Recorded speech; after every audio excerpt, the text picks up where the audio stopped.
Well, I'm talking with Guy Mills, and this is July 10th, 1978.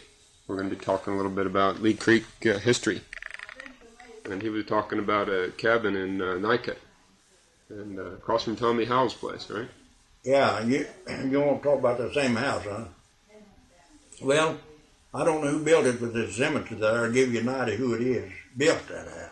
It's a family cemetery, just like the Downing Cemetery down there. And Tommy Howell might give you some dope on that now, if you talk to him about it. See, he might have had the record of who built it. He's way up there in years, old Tommy is. He's not no kid. Yeah. And then we come on down to this next log house down there that I was telling you about, if it's still standing there, and I'm sure it is, but it's deserted. Nobody lives in it. It's just a big old double log house. And Jim Bowler lived there for years and years, raised his family there. An Indian man, but I don't know whether some of his folk built that or not. Whereabouts is that house? Right down the road, where the road forks right there on the left. You go to Tommy Howell, there's an old log house there. Or was, if it ain't been tore down. Yeah. All right. And it's old, man, it's one of them old ones. I guess it's way years old now. Yeah. Well, when you go down a little bit further on that road to where the road forks, and the one goes up over Low Gap Mountain, that road going west of Nycut there, was there ever a store or a grist mill right in there? A which? A grist mill or a store right at that intersection? Where you go to the Indian Trail, they call it? Yeah. Well, there used to be a Rhineville town there. Rhineville. Yeah. A fellow named Rhine. I put a store there, and I think he had a grist mill there. Way back down a year ago. And they call it Rhinesville, the town. Well, it was one store, all it was, and I think they had a shop there. Man, it had a blacksmith shop. And that road turned right up to the mountains there. Called the Indian Trail. Comes out right up here on 59 Highway. Was it a trail, or could the wagons go over it? Oh, it's a automobile goes. It travels it every day. But they call it Indian Trail. When was that road paved then? Huh? When was that road paved? Well, it ain't all paved now. Well, that's right, it's not paved now. From 59 going east over there, about, I guess 3 miles, it's oil and chipped. Then it's dirt road from there on, gravel, good road. Yeah, that's true. And goes right down there, and the road going to Nycut. Well, what I meant by my question was, when was it straightened out, and made passable, or was it just a trail originally? No, that in WPA days, the Indian boys had a project, and they built them culverts and built that road from over here to 59. And then this county commissioner that I've been talking about, R.C. Williams, he started being up here at 59 at that store, Barnes' store, and he's oil and chipped going east over there. All about, I guess, 3 miles anyway. And the rest of it, gravel road. Well, they blade that just like you talking about them roads over there every 2 or 3 weeks. It's bladed. It's a good road. Yeah. So before that, before WPA days and the Indian Project, what kind of road was it before then? Well, was it just a trail? It was just a wagon road them days. But did it go through? Huh? Did it go through all the way that same distance? Yeah, it went through that. All right. But there wasn't no bridges, nothing. It was just a old rough wagon road. And the WPA started up, well, they gave the Indian the project, and they worked that road out and built them culverts and everything. And then RC took over and oil and chipped going east.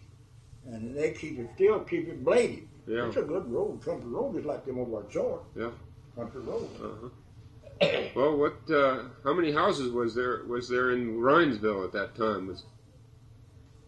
Well, let's see. At the time Rhinesville store was there, there was Albert Searat lived there, John Searat lived there, his brother, and I guess there was about 6 families lived right around that vicinity there, Ryanville vicinity. A lot more than that there now. Yeah. See, them Indians there where that old sawmill used to be, a whole bunch of Indians built homes back in there. That's been in the last, 15, 20 years since they built them homes. And then on up that road going up, like you talked about there, there's Indian houses all on both sides of that road. Plumb up to, there's a place up there in the top of the mountain called a low gap. Right down this side of there, them houses starts. Yeah. There's several Indian homes in there. Yeah. And a lot more people live there in there now than there was around when Ryanville was there. More people now. Yeah, a lot more. And I don't know where that old boy put that store and went to, but he sold out there and left. And Floyd Searat, John Searat, boy, he run it there for a long time. How long was it in business then? When did it stop? Well, I think Floyd left there in about 40 some odd, went to Santana, Kansas. He's still in Santana, Kansas, working in the city there. And his daddy lived right across the road in front of the store there. And Floyd's brother, George Searat, married my oldest daughter the first time. They separated and divorced, and she married a fellow named Scott down there. And then we come on down out of the old Seabolt house, slave house they call it. We were talking about the other night. Yeah. And that's where the 8-inch shot give me the information what I knew about that country.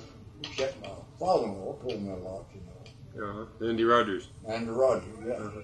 So did Nancy Scott live there at that house, at Seabolt cabin? Did she live right in that same house? Nancy Scott. Oh yeah, the slaves slept upstairs, and the Seabolt's downstairs. They had fireplaces upstairs and fireplaces downstairs. Yeah. I've been in it. I don't know why Seabolt ever let it be tore down. I'd have never let that have been tore down if I'd owned it. Yeah. I'd have left it. Was that building bigger than the average double log cabin? Oh yeah, it was a big. I think them rooms were about 20 by 20s, and there's a hallway between, and there's a side room on both. Downstairs, log room downstairs, there's a side room on both sides. Yeah. And a front porch from across on the west side. And then the slaves would come down and they eat in one of them side cabins. They had a place for the slaves to eat, and then the Indians, Seabolts, eating that other. Which Seabolts was it at that time? What was their name? I don't know their names. I just know they're called Seabolt Slave House. Yeah. Had you heard of that house being a stagecoach stop or anything? I think my father-in-law said they stagecoach stopped there one time. Stopped there as he come through. Now go on then over there to the Duncan house, was the first one. She told me it was built after the slave house was built there, and had them slaves there. And he owned a cotton gin there, and he farmed. And of course, they come in setting up that land in there. White people coming in there, and take a lease, and clean up a place, and they'd farm. And of course, they take their cotton up there to gin, get your gin. It's run by a mule, horsepower. Yeah. Horsepower gin. Where was the gin in relation to that house? Where was the gin at? Well, it's south and east, out there where that big dug well was. That's where they got the water out of that big dug well to run that cotton. How far from the house would that be? Oh, I'd say from that old double log house, it might be 150 yards out there. All right. You go up there sometime, Junior show you the old well's still there. Big dug well, walled up. Walled up. And when I married and went there in 21, the schoolhouse was down at the Gum Springs, and church house too, they called it. And then later on, they built a schoolhouse up there on the hill where Luther Parkdale lives. Mm-hmm. And this roof near schoolhouse over there that you was talking about, it burnt, you know. Uh-huh. And then they had school down in that Gum Springs church house. What was built for a church house, but they had school there. Uh-huh. And that burnt up there. My wife, she had to go down there to school, she said. To Gum Springs. Then, you're talking about your first wife? yeah. Lula Rogers? Annie Rogers' daughter. Uh-huh. Lula Rogers. Uh-huh. She's buried in that Seaboard Cemetery. Mm-hmm. When did you marry Lula? 1921. Uh-huh. When did she pass away? She passed away in 1953 or 4. I forget which it was. She's got a marker over there in the Seaboard Cemetery. And she had 2 daughters and 1 son when me and her married. And her son got killed, and they shipped him back here and buried him up there by his mother. Uh-huh. What was, so she was married previously before marrying yourself? Arch White. Arch White? Yeah. And she had 2 daughters, Mabel and Minnie White, and 1 son, Woodrow White. Then me and her had these 5 children. 3 girls and 2 boys. All right, she had, by Arch, which she had Mabel and Minnie, and what was the boy's name? Woodrow. Woodrow. Which was the oldest? Minnie. Mabel was next, and Woodrow was a baby. And what's the name of the children that she had with yourself? James Andrew Mills, Guy Gwen Mills, Juanita Mills, Bernice Mills, and Louise Mills. Is that the order in which they were born? Sir? Is that the order in which they were born? No. I'll just give you All right. I had the oldest girl. Juanita was the oldest. Of all the children? And James was the second oldest one. And Bernice was the third oldest one. Uh-huh. And Louise was the 4th oldest one. And Guy Gwen is the 5th oldest one. What about Andrew? Huh? What about Andrew? Andrew. James Andrew? Oh, He named after my daddy and his daddy. Uh-huh. James Andrew is one person then. Yeah. All right. So that We means, called him I always called him J.A., but he's named after my father and Andrew Rogers. yeah. See? So that means you had 5 children then with Yeah, Lula. 5 children, what I had. Uh-huh. 2 sons and 3 daughters.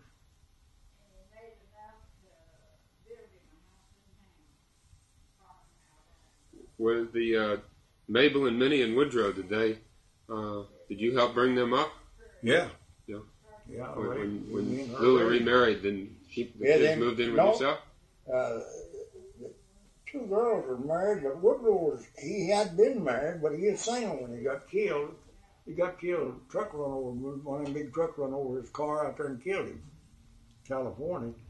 But Minnie and Mabel they still got husbands, I reckon. I ain't heard from them in moons and moons. Minnie lives up here at close to Harrison, Arkansas, and Mabel lives in Texas. Woodrow's dead.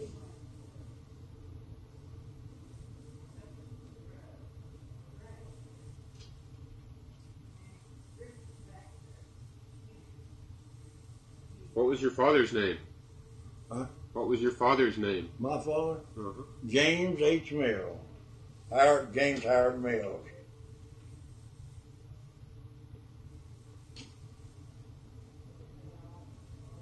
Was your father born in Oklahoma? No, he was born in Crawford County, Arkansas. My mother was born in Crawford County, Arkansas. I was born up there at Barcelona, Arkansas, in Crawford County, right north of Uniontown, about 4 or 5 miles. They had a post office there called Barcelona, Arkansas. Yeah. What year was that? So when I got my birth certificate. Well, I put down where I was born, Barcelona, Arkansas. And so when I go to apply for a job, well, they say, "Where were you born?" You know how they do. Yeah. I'd say, "Well, I was born in Barcelona, Arkansas." Yeah. But I didn't know they was Barcelona, Arkansas. I said, "Well, you just walk right to the post office department, and they'll tell you where it's at and when it went in and when it went out." Yeah. I was born there in Barcelona. I got his mail there. Is it near Lee's Creek? Huh? It's north of Uniontown, so would that be near Lee's Creek? Yeah, it's just across the creek. I was just born across the creek north of where this big store and post office was. All right. How Have far you east? ever been down that road below, going towards the creek from Uniontown? Mm-hmm. Yeah. Well,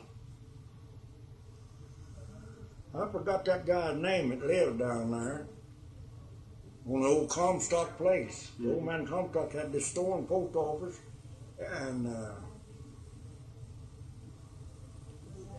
his name was Tom Comstock. Uh-huh. He had two sons, Dolph and Munn Comstock. Uh-huh. And they owned a big business in Uniontown for years and years there. Dolph died, and Munn went to Van Buren, went to business, died in Van Buren. Uh-huh. Was that post office and all run by Tom Comstock? That was called Barcelona. That was right. All right. Tom Comstock run a store. So that'd be right close to the Oklahoma border then. Yeah. The place I lived on, I was born on, joined the state line on the Arkansas side. Uh-huh. And he was about, I'd say from where he lived, right straight west there, not over half a mile to the state line. Yeah. So when did your parents move there? Huh? When did your parents move there where you were born? Well, I was born there. I don't remember just what year that they went. Told me they moved there on that place, but I was born there on that place. Me and my older sister, and well, all four of us Uh-huh. was born there, and my older sister was born in, well, she's 82 years old. Now, what year would she have been born in? 1896, wouldn't she? No, 95. Uh-huh. I was born in 1897, December the 19th.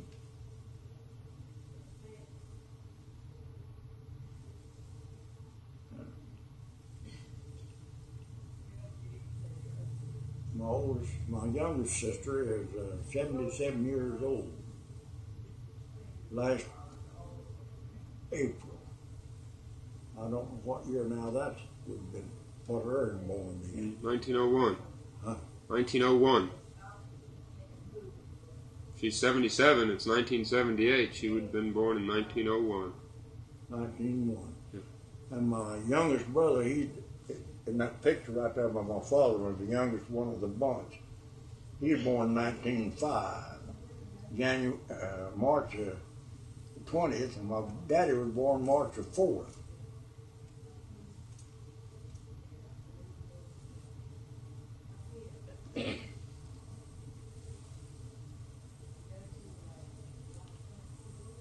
What was your oldest sister's name? Bessie. Bessie? Bessie Mills.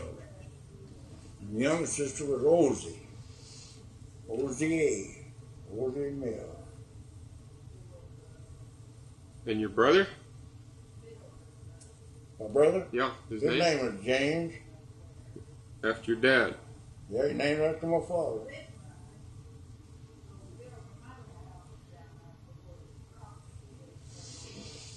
He was born when Theodore Roosevelt was president and named him James Theodore. Now, that's quite a while back, 1905. Yeah. I don't know how long. Theodore Roosevelt was president for a time or two, wasn't he? Yeah. According to history. Mm-hmm. But I'm getting old, I forget a lot of that. Yeah.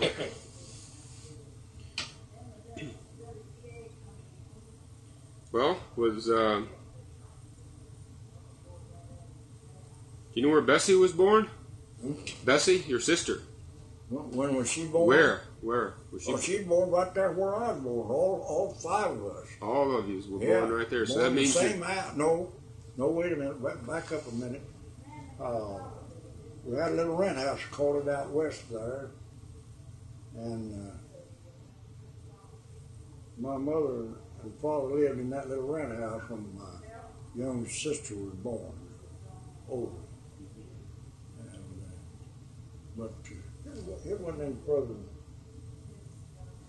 than, I'd say 150 yards from the main building there. And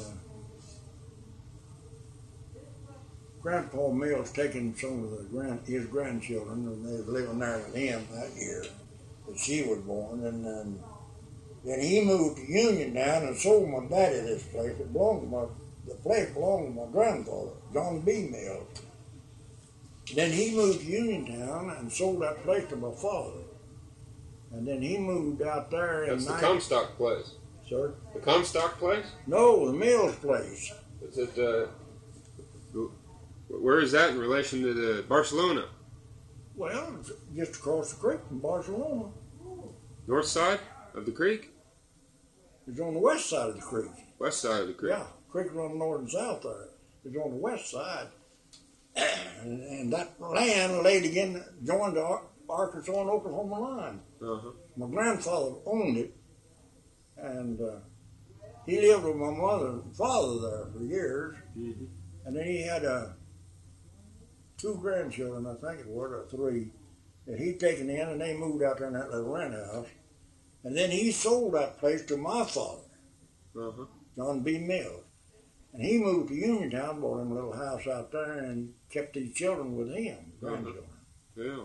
They're all dead now that he raised. Uh-huh. Me and them 2 girls there, and that picture, family picture there, is all living in my family. Mm-hmm. My mother and father and brother both dead. All 3 dead. And we moved from Uniontown now in 1911 to Aiken right here. First day of January, 1911. And I was raised right there at Aiken till I was 24 years old when I married Andy Rogers' daughter.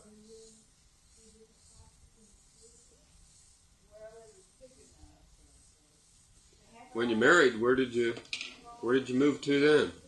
Did you move over to? Well, she lotted land over there. So you moved on to her property then? Yeah, I moved over there with her. Uh-huh.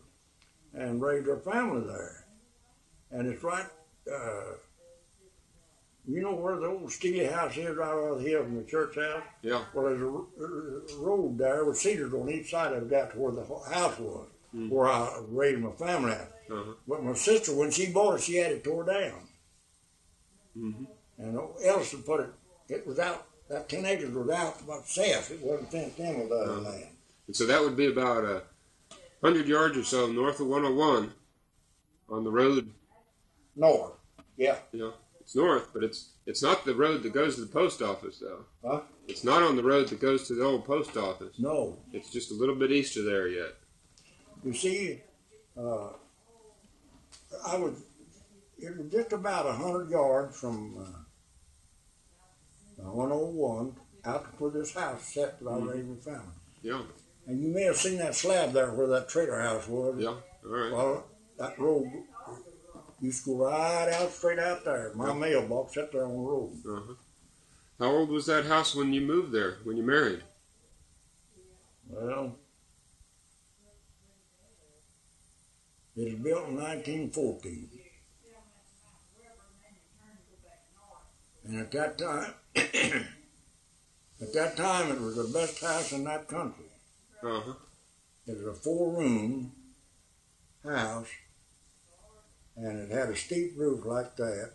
It had a fireplace in each front room, a stem that run right out the middle, and a cook stove in that room over there. Pipe went into the stem of the chimney, you know, and all smoke all went out at one place. One chimney. And it's porched all the way around except on the north side. Uh-huh. Had a porch going around it, built out of first-class lumber, painted nice, and it was the best house in that country at that time. Uh-huh. Was it tongue and groove, or the boards with little laths over the No, halls? it had that siding on it. drop siding they call it. Oh. Yeah. Now that old house down there, if you ever been down there, at Andrew Rogers' place, it's built out of drop siding. Mm-hmm. It was built in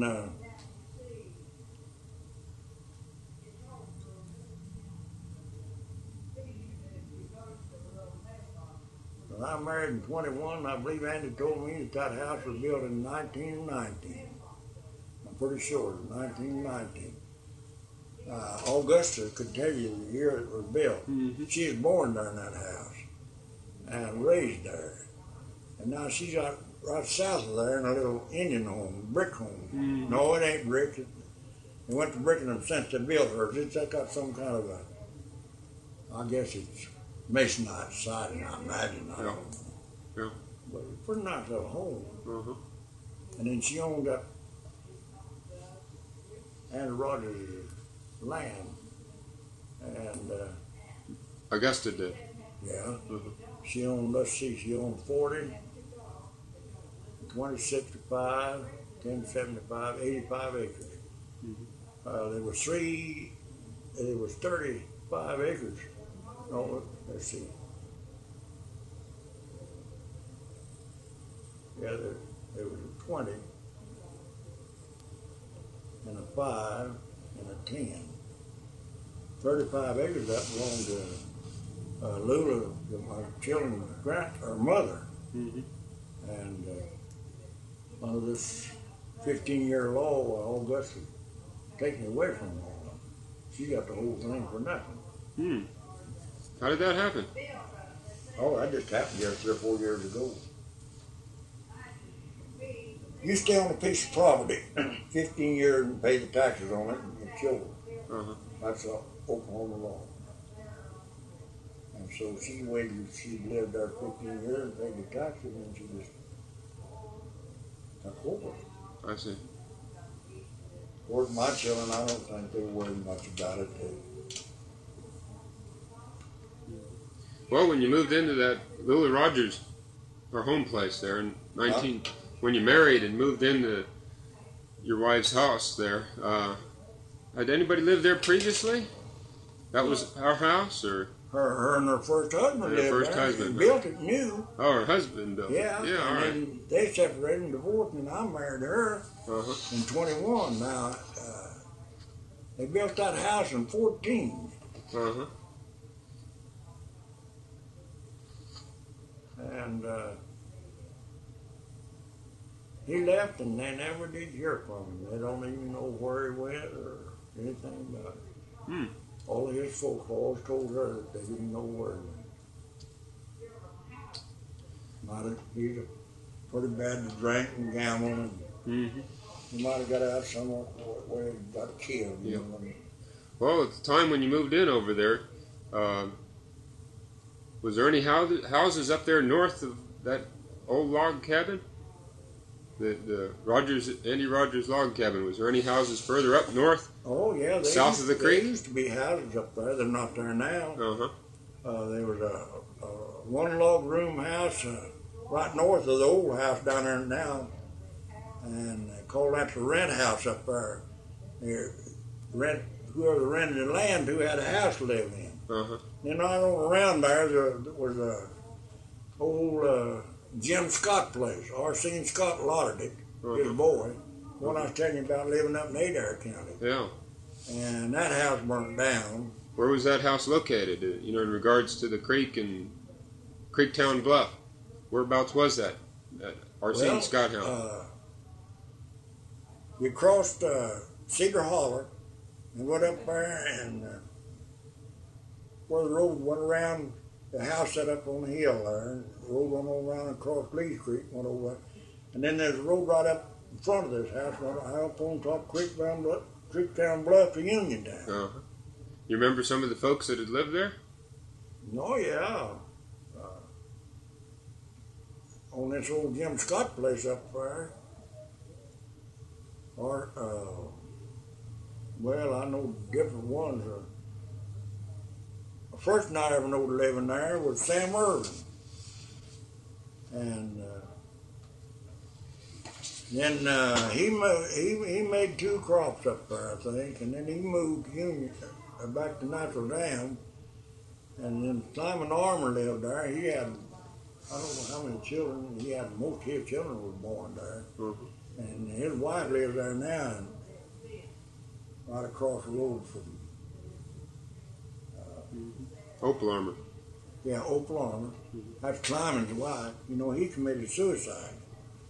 He got a brother lived down there then, on that road going to Weber Creek, off and down in that canyon down there. Uh-huh. Ted Armour. Mm-hmm. You may have heard of him or saw him or run into him. But Climbing lived there for years and years. And I don't know how many children he had born there. Uh-huh. Then he lived up there in this here house of Winnie, Lula's sister owned a lot of that old log house put down there. And Climbing lived up there, and I don't know, he had 2 sets of twins born there in that house. Mm-hmm. One of the room, well, there's about a 16 log room, 5 room and a porch, and a big fireplace on it. Andy, when I first married, he sharecropped a man all the time. He furnished him tools and mules and cultivators and harrows and things, you know, all the stuff. And he got half the crop, and the sharecropper got half. And he lived in a little house down there, a little house right where Winnie lives now, if you ever saw where she lived. And right straight south of the old house there. About, well, it's 10 acres. Uh-huh. Where Minnie lives? Where Augusta lives now? Or? Yeah, where she lives now. Where Augusta lives now. He used to have a rent house, he called it there. Uh-huh. See, and the sharecropper would live in that. And kept the teams there in that barn, big barn, where the old house is. Mm-hmm. And cribbed his corn there and stuff. He raised some hogs and had a few cattle. He was pretty prosperous Indian. Had a little store there for a long time, you know, in the post office. Uh-huh. And when he took cancer, it got so bad, well, he resigned the post office and proved parish down here at Roland, Texas. And then Earl Helms, he got it. Earl was the last postmaster at Short. Mm-hmm. He lives downtown now. So when Andy Rogers had the store and post office, was it Shakespeare at that time, or was it Short? No, it was Short. It was Short. It used to be down there, the old Homer Smith place. There used to be a gin there and a big store there and a post office, and they called it Shakespeare. Now that is the first post office that country over there. Mm-hmm. Was Shakespeare. And then they lost that post office, and every time you lose a post office, you had to rename it when you got another back. You couldn't use the same name. Oh. So when that one went dead down there, nobody wouldn't have it. So there was a period of time that there wasn't a post office anywhere. That's why when another one started, they needed to rename it. Then they petitioned for another post office, and Andrew Rogers put in for the postman, and they had to name it, and they named it Short. All right? Long over had a post office. Uh-huh. And when Payne's store up there used to have a post office called Verona. Well, they lost that. So when they went to get another one, I was sitting there one day talking about what would name it. Well, some of them said, let's just call it Nycut. That'll be between Short and Long. Nycut. Yeah. N-I-C-U-T. Well, they lost that post office. You know, there ain't no post office there now. Uh-huh. All rural there. Uh-huh. You know who was... Well, then was it Andy Rogers who named the town Short, or was it somebody else right in there? Well, I don't know who. They just, you know, they all get together and discuss it. I don't know who named it, but they call it Short, Oklahoma. And was the post office, was it in a separate building at first, or where was it in his home, or? Well, you see, when they had that Shakespeare down there, that was in the Indian Territory. Mm-hmm. It wasn't Oklahoma here. Yeah. And when they got this short post office, why, Oklahoma come a state. So they call it Short, Oklahoma. Yeah. And they carried the mail from Uniontown down to Short. And horseback. And then everybody had to go to Short post office to get their mail. Then they finally moved it down to Short there, and the mail carrier went on to Short with it then. I had a box up there. Well, a lot of people along that road had a box. And where's the Short at that time? Huh? Which Short are you speaking of? Where it was in Andy Rogers' post office? Well, when he resigned the post office on account he died with cancer, and Fred Parrish put in there. All right, so that's where she moved down there where that old mound is. Yeah. She had a Short post office, and through politics, somewhere or another, Earl got away from Prue, and he was the last one. When he left there, well, no one wouldn't have it, and it just went dead. Now they've got a star route coming down there, Uniontown Star Route. Yeah. And if you got a box on that route, or if you live off of it, you can put a box on the route and then come around and get your mail. Now that Hubbard Ranch or Kirk Center Ranch up there, they have to come down there to get their mail on that 101 highway. Well, when you moved in with to the home with Lula Rogers, what were you doing at that time? Were you farming? Yeah, I was farming. You were farming. Yeah. That land right there around the house? No, down the bottom over there. She had 80 acres down the bottom, 10 where the house was up on the hill there. She had down the right low bottom over there. Good. And I farmed there to 1940, the last crop I made there. And then I went to the coast and went to working in the shipyards. First went to Willamette, or Portland, Oregon, worked for Willamette Iron and Steel for, I don't know, 2 years or more. And then I went to come back home, and me and that oldest daughter went to Richmond. And she went to work at the shipyard there, and this second oldest daughter was with us, and she went to school, completed school. I worked in the shipyard 2 years, I reckon. Then I went to carpenter work. That's what I was doing when I left California in 1956 and come back here. Doing carpenter work. Well, I come back here then in 56. And there was a little house right there by the church house. It's burnt down now. Short church. Short church house. There's a building there yet. But Pruden Moles had a little house there, a 2-room house. And it was furnished. Icebox, cook stove, bed, table and chair and thing. They rented to me for $10 a month. She was my cousin. And I was living there, and I bought 10 acres of land right east over there. Sold it to a fellow named Williams. And then me and this woman married in 1958. Julie Winston was her name. And we lived down there on her place till 69. Her old home place. She moved there in 1910. And we sold that to a GI loan and bought this property here, and it burnt down then in January. We moved here the first day of October 1969, and the home burnt. Then we had to build this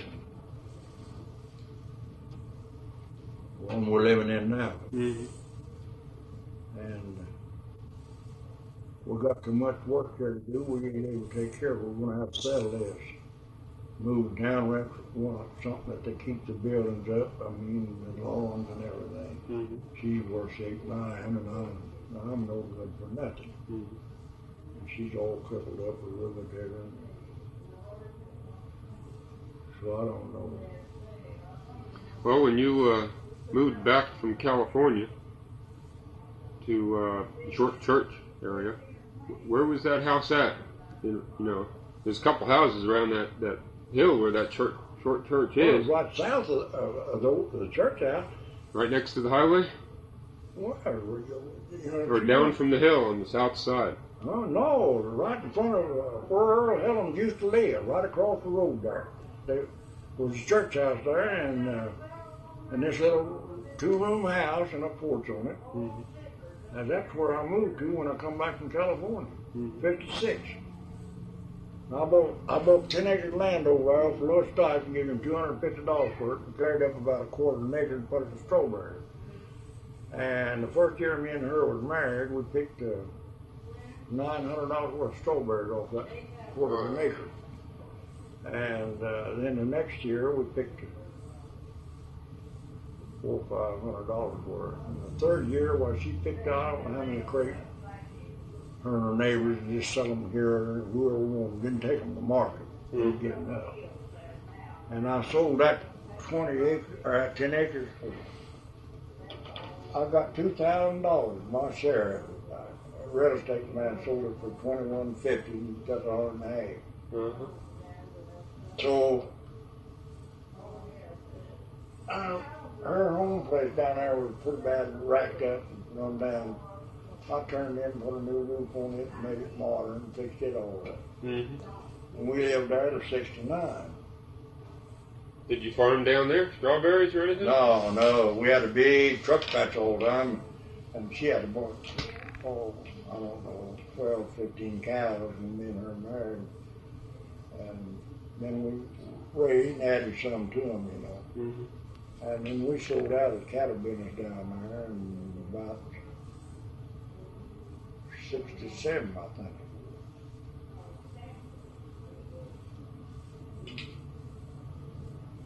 Well, I used to work when I lived there on that place I tell you about, the farming. After crops was laid by, Jim Branson run a big store down there at the Homer Smith place, I call it. Had a cotton gin there. And he bought cross ties. And he'd have thousands and thousands of them things stacked up there when crops was laid by and then seeded out, you know. And he'd give us 25 cents a tie out of Hall to Roland, Oklahoma. That's the closest railroad station. And I'd go down there every morning and be there at sunup and load my wagon with a pair of $400 mules and a good wagon. And I'd get home with sundown, $5 a load. Now that's how I raised my family. Now, how would they raise a family now with $5 a day?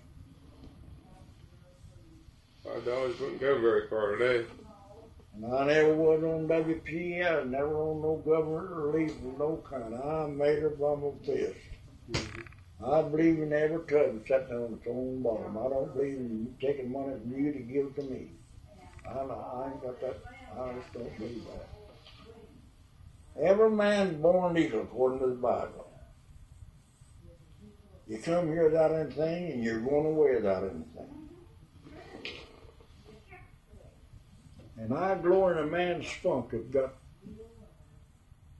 enough knowledge to accumulate and get ahead. I glory in his spunk. Well, that south of Lula Rogers' home place there, isn't there a foundation right there? And I was told that was your store. No. Is that right? No. My store's right there on the corner there where you turn down to Augustus' house. Yeah. Well, the house is back there on that 10 back there. All right. And he dozed all that stuff together. Ellison, when he put that 10 in there with the other, he got that in pasture now. Yeah. Well, what about that store? When did you build that?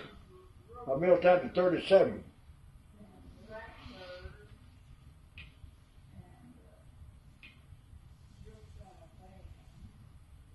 And I had a team, and I had a sharecropper living in a little old log house we had down a rent house, we called it.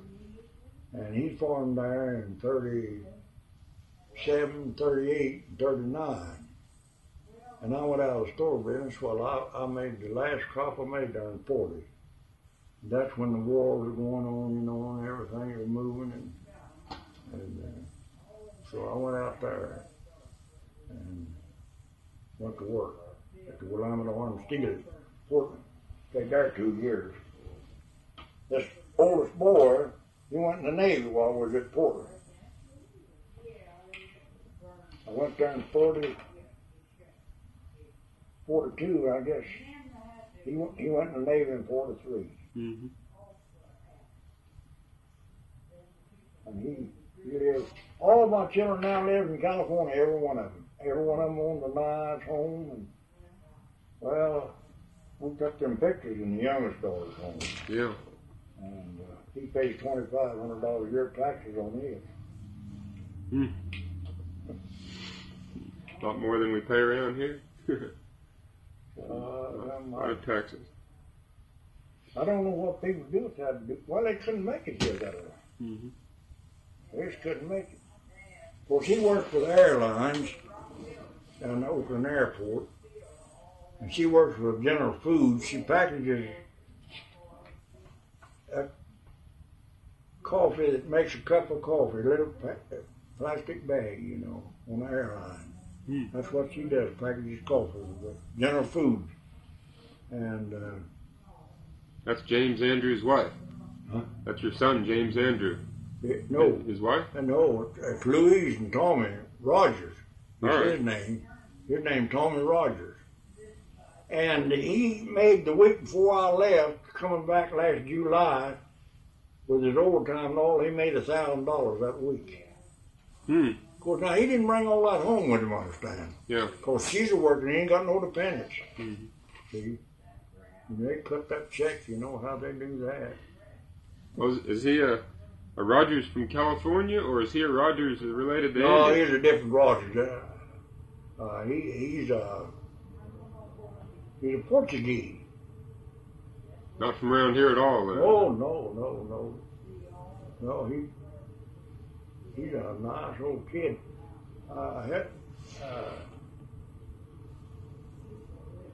Marvin Smith was born down here at Azer. Married my second oldest daughter. And Scotty married my oldest daughter, was raised up here at Fort Scott, Kansas. And of course, James A. and Gwen were born here and raised up great big kids here, you know. And the girls were too. You know. They were brought up over there in Short. Yeah. He's old enough to know about the Depression days. And he realized that I had a hard time educating them, taking them clothes. And he does more for me now than our kid have got. And he'll come down here and spend 2 weeks, and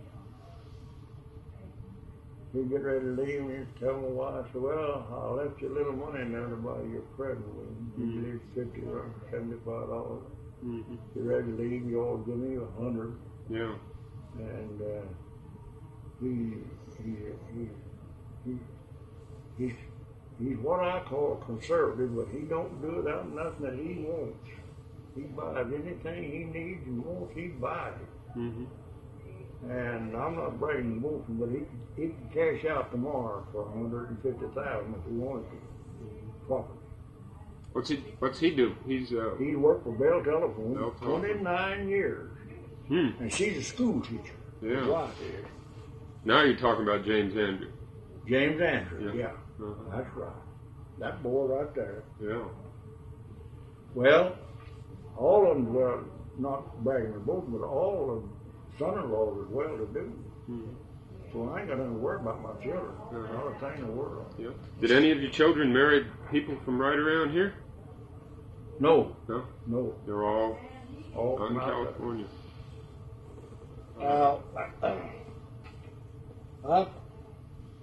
I've got 8, I guess it's 8 grandchildren.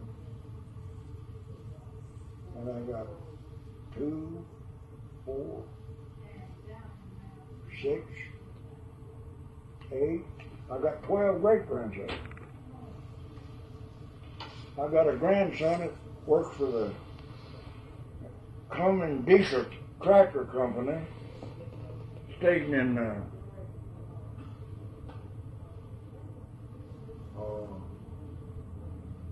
Montana. I forgot what town it is. What's his name? Huh? What's his name? Gregory Omo. He's about, I guess old Greg's about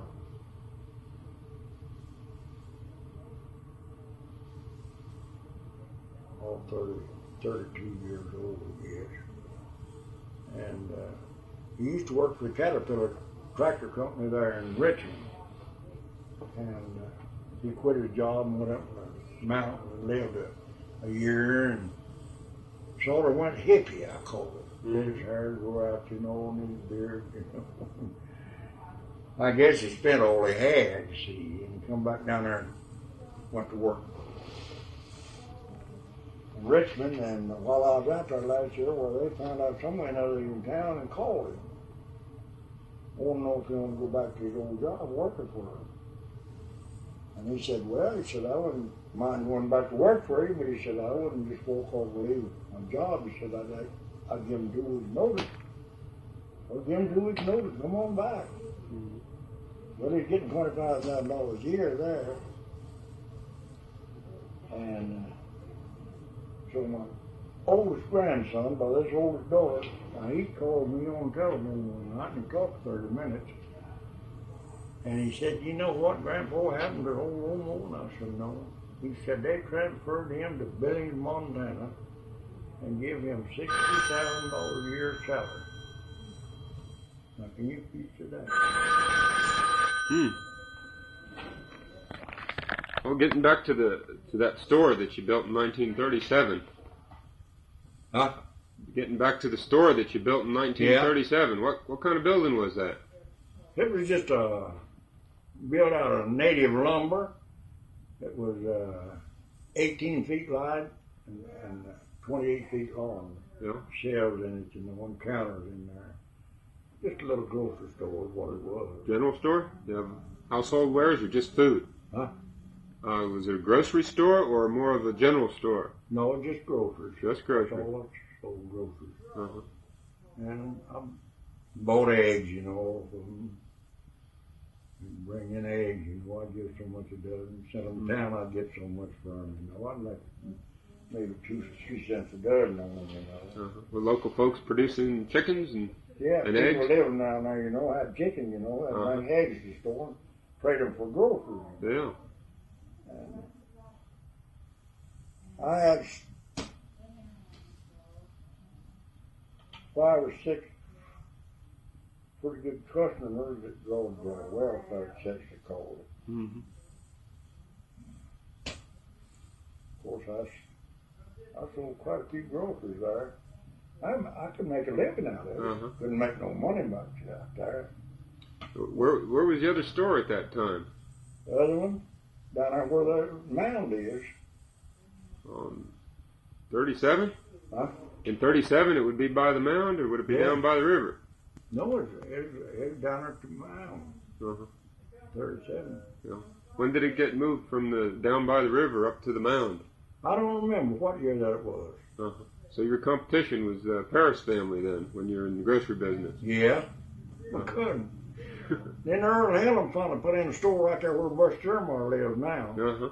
It burnt down after Earl went out of business while the store building burnt down. Uh-huh. It was originally the old store building down there short Homer Smith place. Yeah. They moved it up there. Uh-huh. See? And Bob Jeremiah, Buster's father, run a store there, and then one of his boys, Ted, run a store there a while. And then Junior, he run one there a while. Then Junior finally bought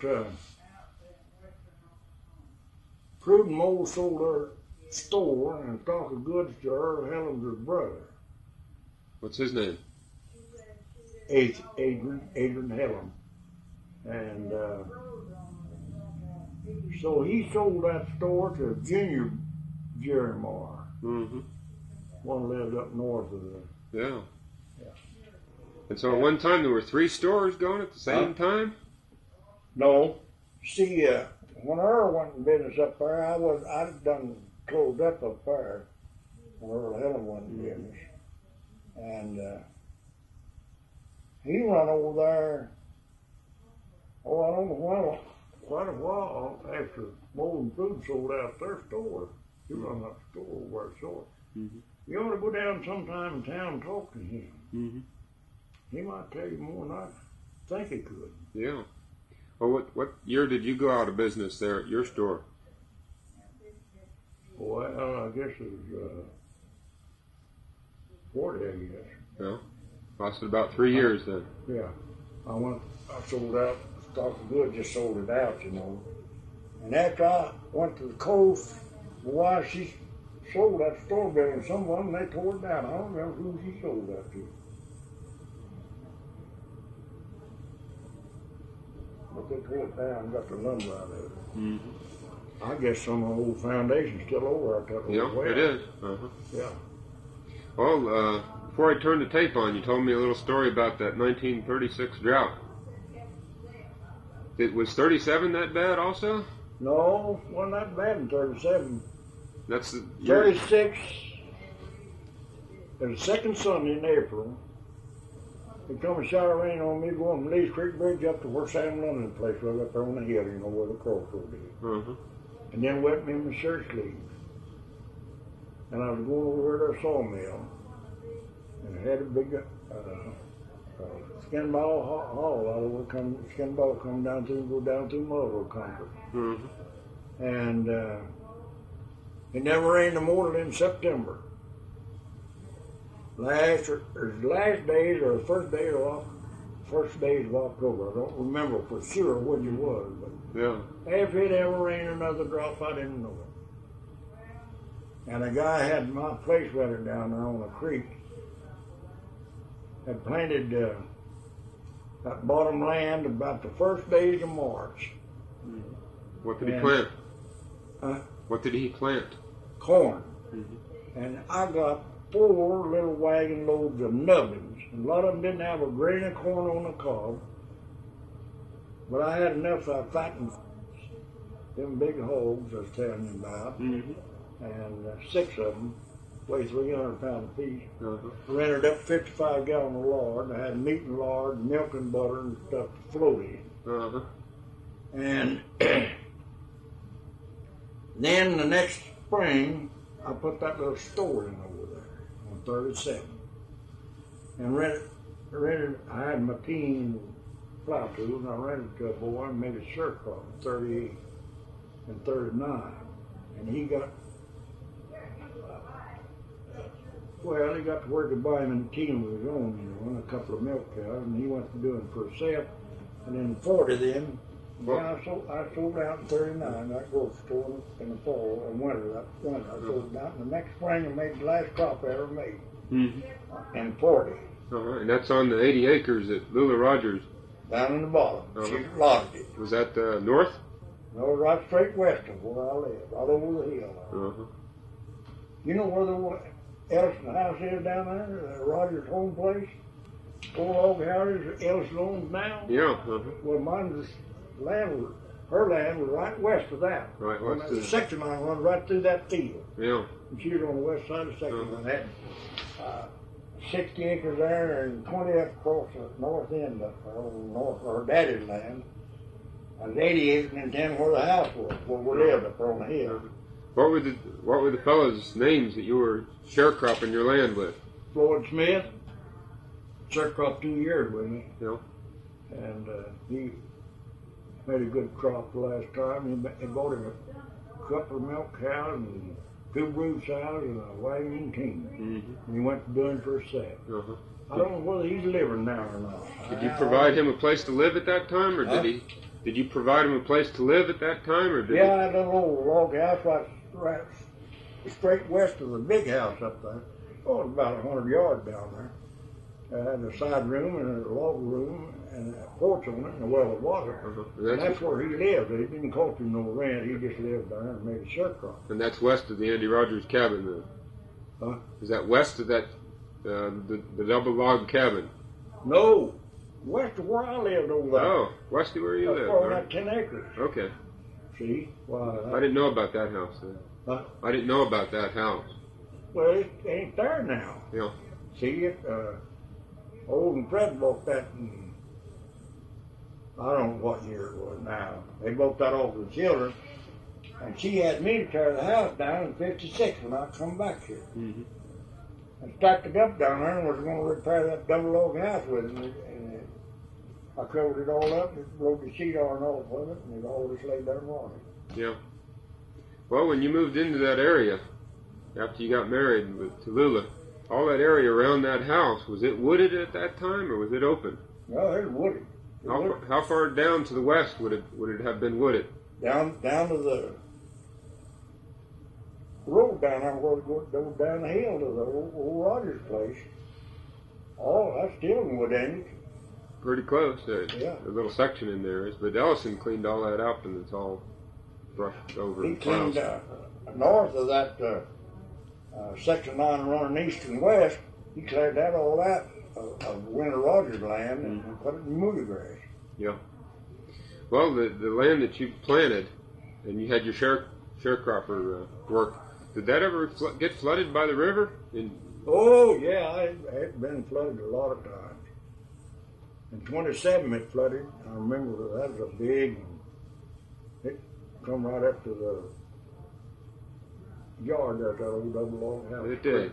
Yeah. Wow. Man, she was a lake of water. I mean, it wouldn't quit. Well, and I forget, 34 or 35 had come overflow there. They used to always dread the June rise, they call it. Mm-hmm. You know, the overflow come in June. That's when the corn up shipping and tossing, you know, that's when you went out the door. Yeah. When did they put that bridge in across Big Lee's Creek? Well, you see, there's been two bridges there. Uh-huh. The first one washed out of there. Yeah. That's where this one is. Uh-huh. Well, now let's see.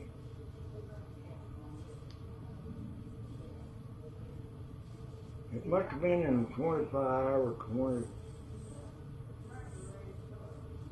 or 5, somewhere along there when the first one was built. Mm-hmm. And that washed out in 40. Old Press could tell you all about that. He lived there, and I wasn't there when that bridge washed out. Mm-hmm. You had moved out, huh? I was out on the coast then. Yeah. Uh-huh. But it must have been around.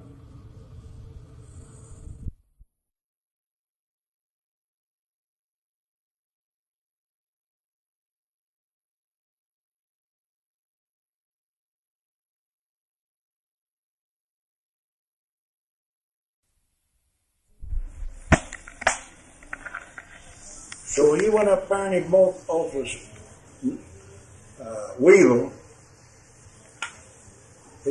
Arch Wheeler, and then father. He went up there and bought that 10 acres there where that store is. Mm-hmm. Albert Wheeler was the guy that sold it to him. And Arch and his brother Mose and his wife lived there taking care of Arch down. And he works in the Indian department and she works over Fort Smith. I don't know what, but she's a pretty well educated woman. Mm-hmm. And they come back here one time to take care of Luke, the one who's in the wheelchair. Would you ever see him before he died? Mm-hmm. No, I never did. Well, he drank so bad, why, Moses' wife said, I ain't gonna put up with this. So they just loaded up and went back to California. And when he died here, I don't know, not too long ago, he died. Luke did. Mm-hmm. And that looks like Levi there by himself. Just this past winter he died, didn't he? Hmm? Just this past winter. Last winter when he died. Yeah. Yeah. Well, Mose and his wife, then they woke up out there and come back here and taking care of Levi. Mm-hmm. See, he's a World War II veteran and he's shell shocked, and he draws a big pension. Mm-hmm. I don't know who's his guardian now. Roy Fry Jr. used to be his guardian. Is that a lawyer? Huh? Roy Fry Jr. is a lawyer? Yeah. Here in town. He used to be his guardian, and he's one built that good home for old Levi down there. Mm-hmm. That's Levi's house.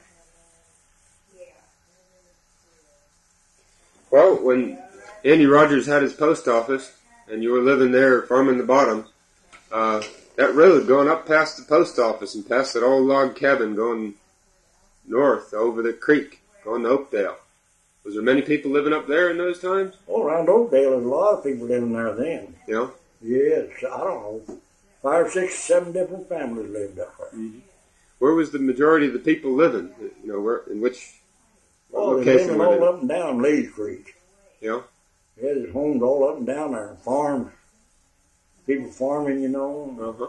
And, well, I don't know, Short School District covered a lot of territory. They had a big school attendance there for years. Mm-hmm. And of course, when it went dead, they went to Mullerdale School, Bussell now. And the Indian department kept that Belfont School going, you know. It's financed by the government, Mm-hmm. Indian money, they Yeah. call it. Mm-hmm. And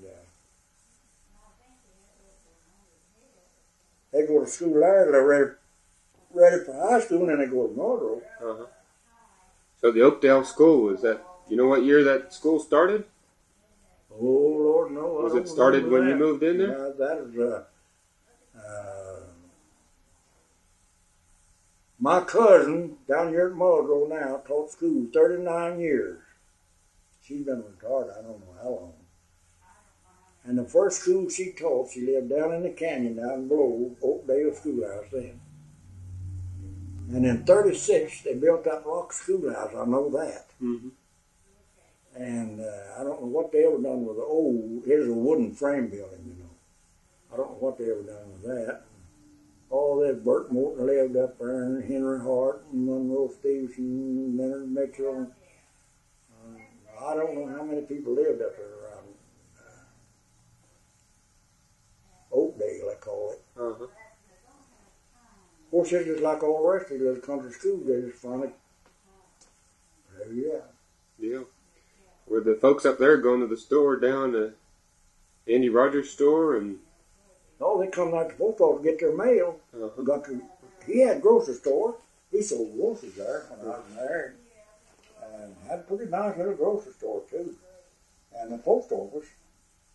And That was their post office then, yeah, Oakdale people.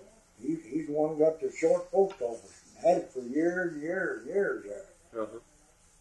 And all them people back in there had to come there to get their mail. Mm-hmm. Then on the west side of the creek over there, going west from Short now, where the mound is, they had to go to Verona to get their mail. Mm-hmm. And they lost that post office, and then they had to go back and get another, and they got it, called it Nycut. Mm-hmm. Now Long lost their post office, and Nycut lost theirs, and Short lost theirs. No post office is that. The old saying is, time changes everything. Yeah. Well, I was told that there was, Monroe Ellison told me this, that there was a grist mill up on Cedar Hollow branch. It were. There was. You know, There's a big spring up there that's never known to go dry. mm-hmm. And a fellow by the name of Sanders bought a place off my Uncle John Nolan, and they sold him their old place there where you go to Kinsey Corner and you turn north there, and you turn back east again. Well, that little place right there, there's 40 acres of land there. Mm-hmm. And old man Sanders bought that, and he put in a steam sawmill and a grist mill down there at the old big spring. That's where he got his water. Run it with steam. Was that an old one, or when did he put that in? Well, in 22, I guess. I was married in 21, and he put that in 22. Next year after I was married, moved to Short. Yeah. A lot of people bring their business to him? Huh?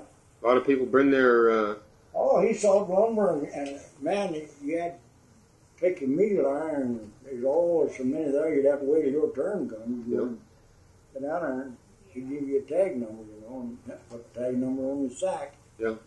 And, oh, he's so, man, he ground a lot of meal. Every Saturday he ground all day long. Mm-hmm. And through the week we run a sawmill. He sold a lot of native lumber there. Yeah. And then he finally moved down on Weber Creek down there. Right when he crossed the bridge, he turned back up the hill there.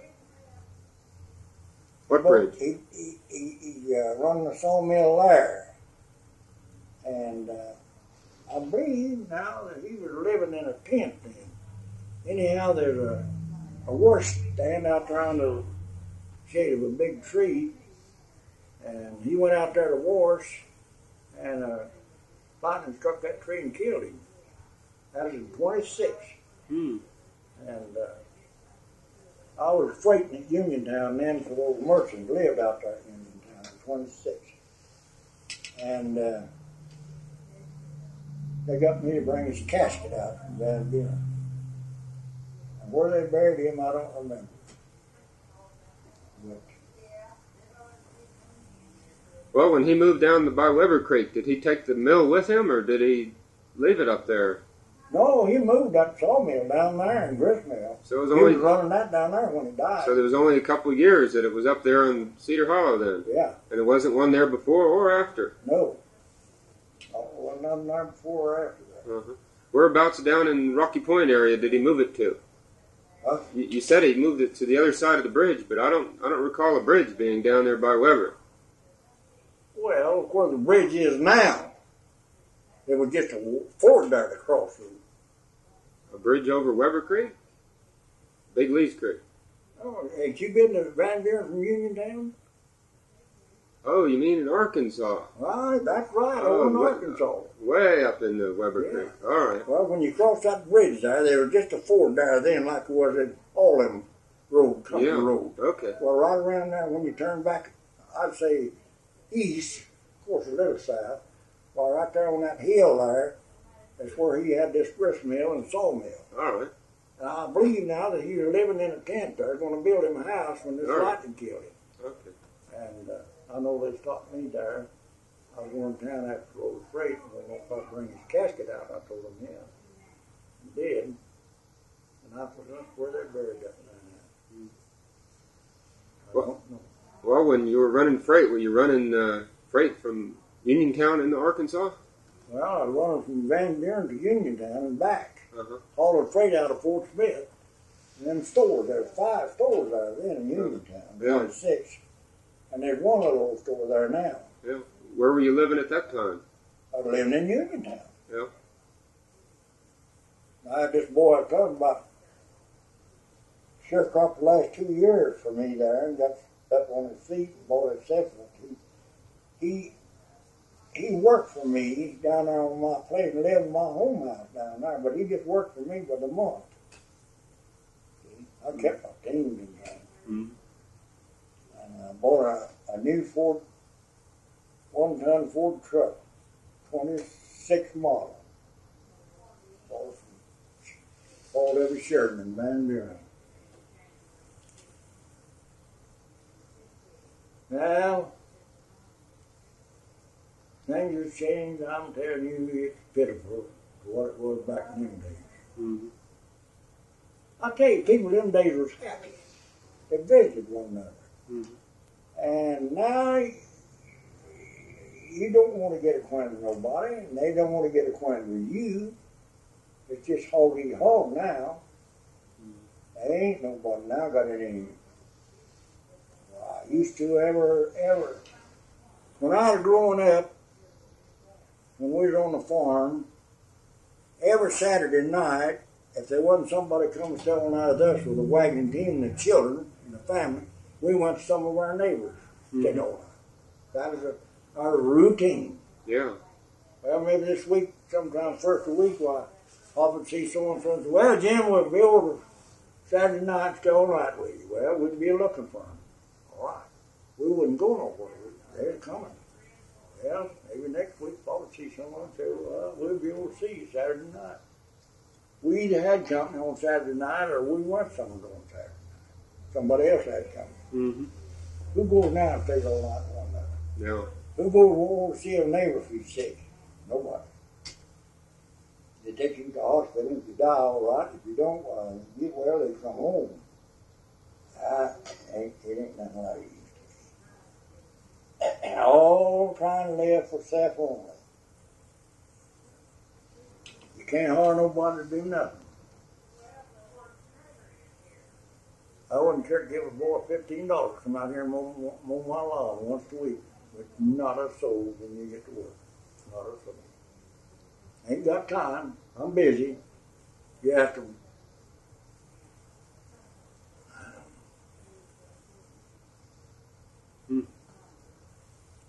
My daughter I was talking to there a while ago said her taxes was $2,000 a year there where she lived, and now it'll be about $900. Mm-hmm. Quite a reduction. She said, I can live with that, Daddy. Yeah.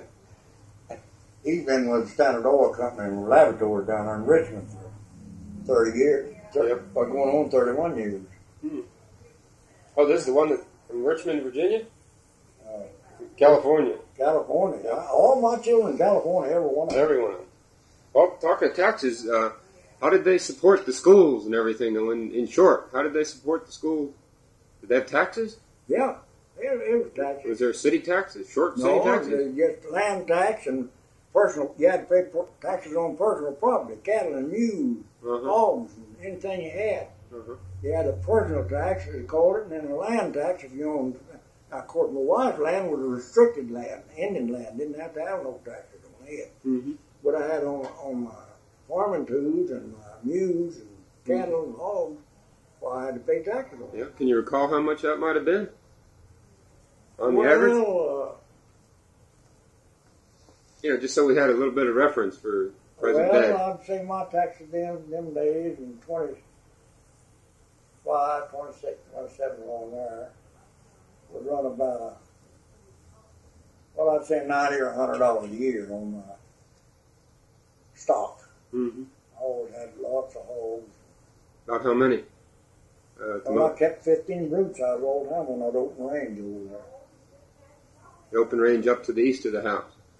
All them woods in that country then was outside. Free range. Uh-huh. All the land that was fenced is what they cultivated. Yeah. How did they fence it? Huh? Did they fence it? What kind of fence did they use to? Net wire and barbed wire. Yeah. Yeah. I could sell hogs anytime I needed some money. I could sell a bunch of pigs anytime. I always had 10 or 15 good sows. Mm-hmm. I sold pigs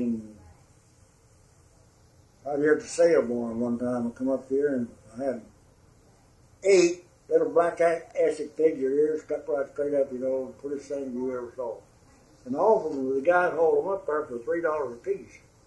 No, he said, I can't give that. Well, I put them in the sale barn in my name, and they sold about $5.50 a piece. You guys got the bidding on them, Yeah, drove the price up. The way they went. Well, I could always sell pigs any time of the year that I need some extra money if I was in the farming business. If I need some money, I could jump out there and sell a bunch of hogs. Uh-huh. Did you ever cut them and smoke them and yourself and then sell the meat that way, or did you always sell them on the hook? Well, I used to kill way more meat than we'd use. Uh-huh. And I'd salt it down and cure it out, and I'd sell it to the stores out there. Yeah. Yeah. Well, was there ever an auction place or a sale barn or something like that down the short area? They didn't have none over there. You always had to go outside the area then?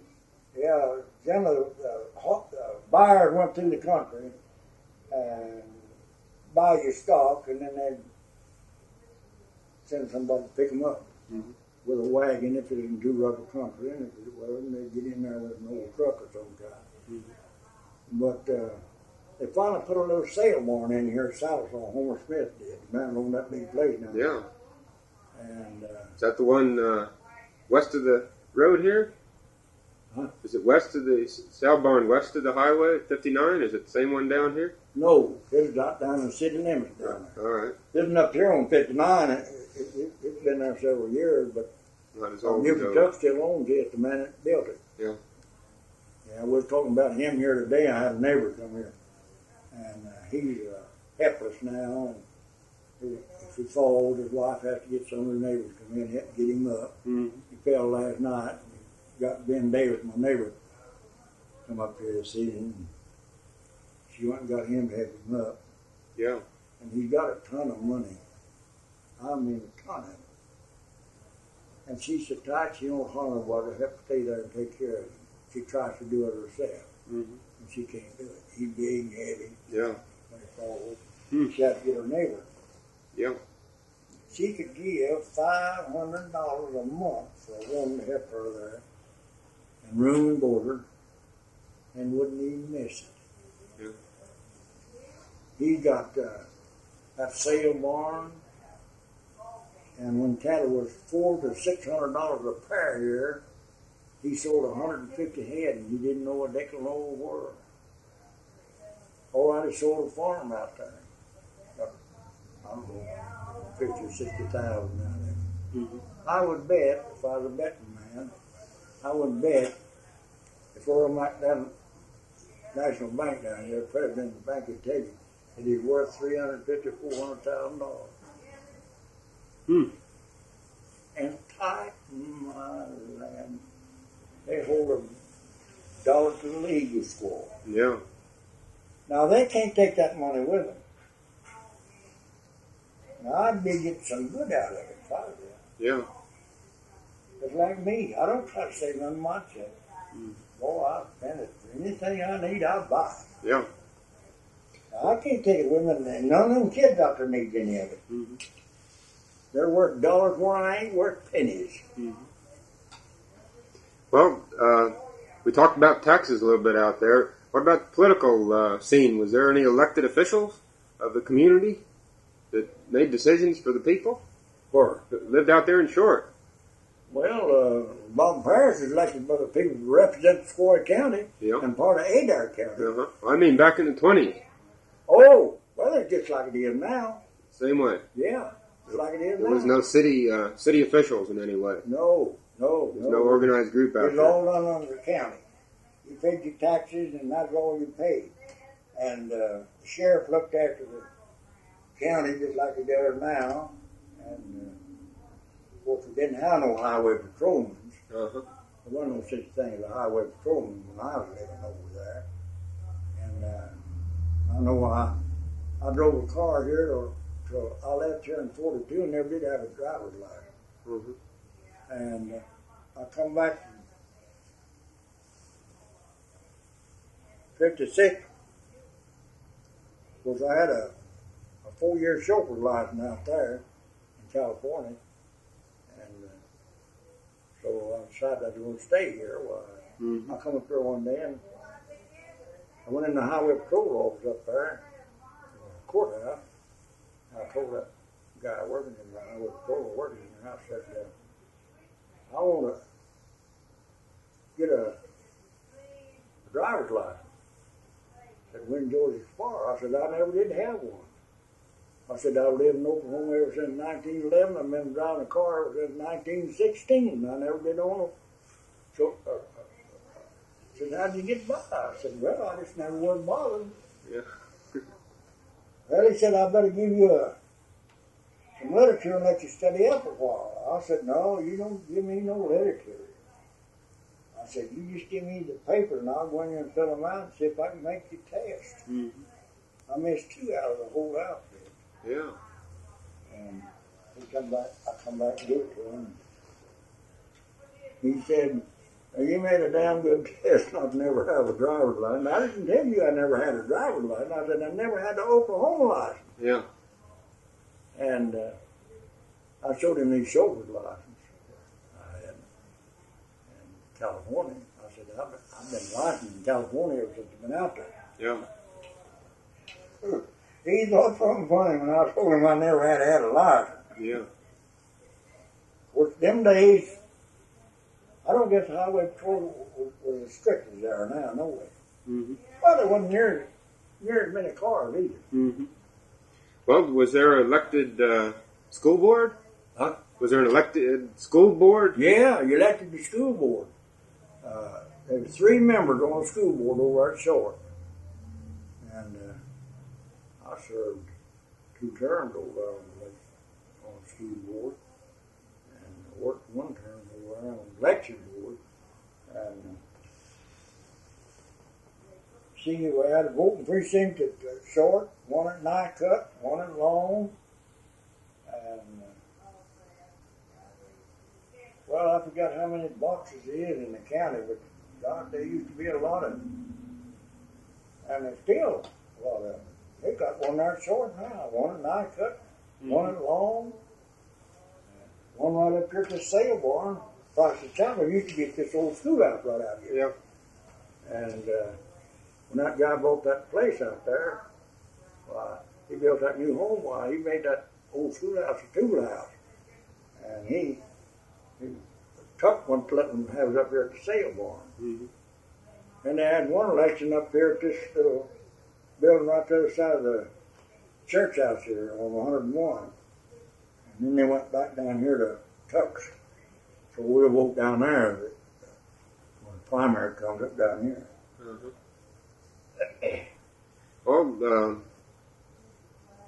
just getting back there again, I got a question about the what was the Depression like out there in Short? Was there was you affected in any way? You know, you hear about the Dust Bowl out west of here. Did all those times that affected the rest of the country, did it affect that area very much? No, it didn't affect us right away. That timber kept that Dust Bowl off of us, you know. Yeah. Of course, if it had been like it out in the panhandle country there, we'd have had a Dust Bowl over there, but there was that timber, you know, kept it off of us. And it didn't get near as cold in that country over there where that timber was to get out on the panhandle out there. Man, she'd get cold out there. No, yeah. There's a lot of things changes.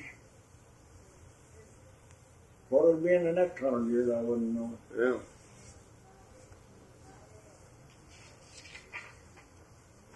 Let me turn this light on.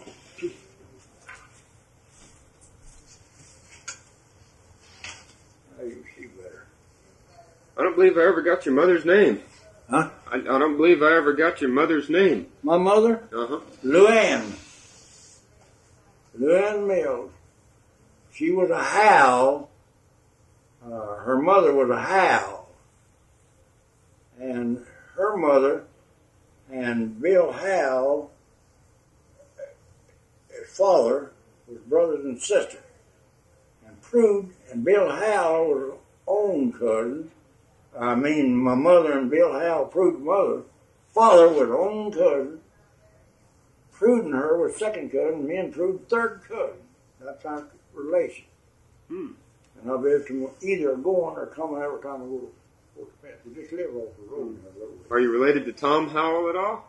Tom Howell, the fellow in Nike? No, they're different Howells. Different Howells. There's some Howell at Uniontown we're related to.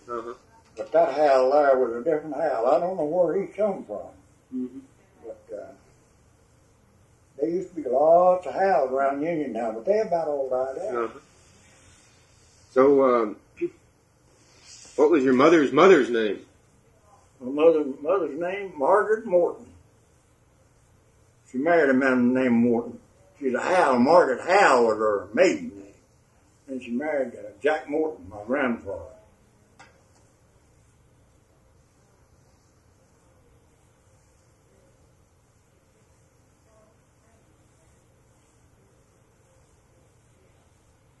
Now, there's a cemetery down there on that Comstock place. And I've got a grandmother buried there. Which grandmother? She was Alice Mills, John B. Mills, my father's mother. Allison Mills. Alice Mills. Alice. And then I've got an uncle buried there. Is that your father's brother? Or? Yeah, my father's brother. Morton Mills. And I've got an uncle buried there. My mother's sister's husband, George Babb. And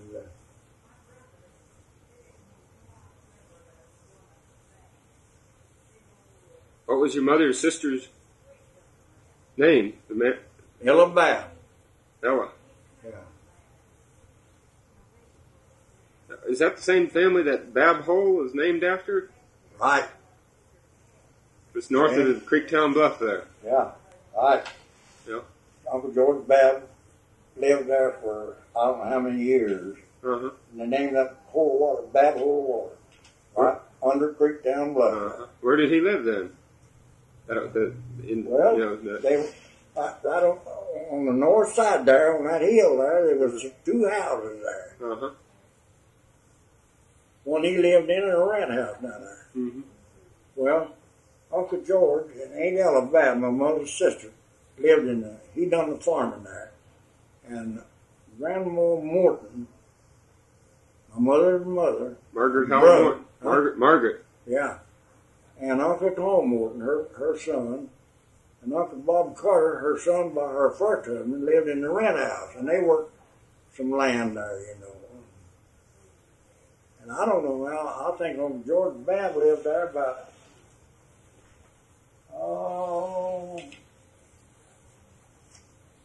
6, 7, or 8 years. Yeah.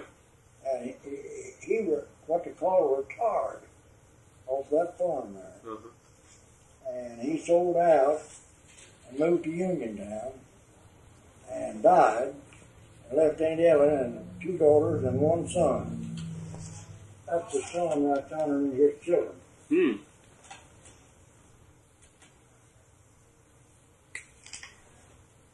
All right. That Babb Hole of Water was land joined that hole of water there, belonged to Lewis Nelson, an Indian, full-blood Indian. And he leased it from that Indian, my uncle did. There's a spring up on that mountain. Well, what's the mountain that's the name of the mountain which is just north of those fields that they were planting on the bottom? You ever hear of a name for that? Just north of Babb Hole? North of the Babb Hole? Yeah. Yeah, I forgot what they call that hill up there. That's right between there and Oakdale School. Right. Well, there's a spring up on that side of that mountain. Is it? And it flows down. You know of that at all? That spring? I'm just wondering where he lived in relation to that spring on the side of the mountain there. Well, he lived south of it. Yeah? Yeah. There's a road that runs along between the fields and that mountain. Do it? There's a road that runs along between that mountain and the fields. Yeah. It runs east-west. Yeah. And I guess to the west it would go up that Oakdale School. Yeah. But to the east it would go right into Lee's Creek. Yeah. Where along that road would he live? Well, about how far from I'd say it's about middle ways to that bottom. You know how long it is there. Uh-huh. I'd say it's about middle ways where the house set up on the hill there. Uh-huh. I've seen him call in hogs there of an evening and feed them. That's all they raised, corn. And he raised 110 to 120 wagon loads of corn every year while he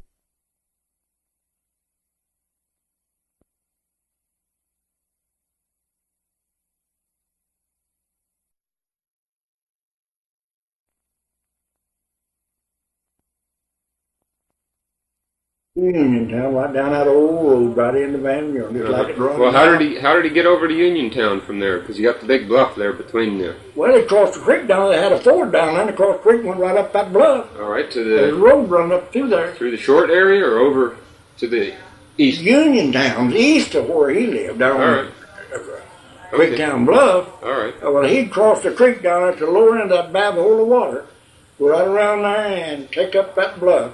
Mm-hmm. There's a road, old road, it's still there if you go up there and see it. Mm-hmm. And go into Uniontown, or them hogs drive into Uniontown. And he just stole right out there with some of them friends. He'd lot them out there and feed them. And the next one, they'd get up early and go into town with them. All the way to Van Buren. Yeah. Must have been some job driving on a bunch of hogs like that. He'd sell, well, maybe 100, 150 head at a time. Big, fat hogs. Uh-huh.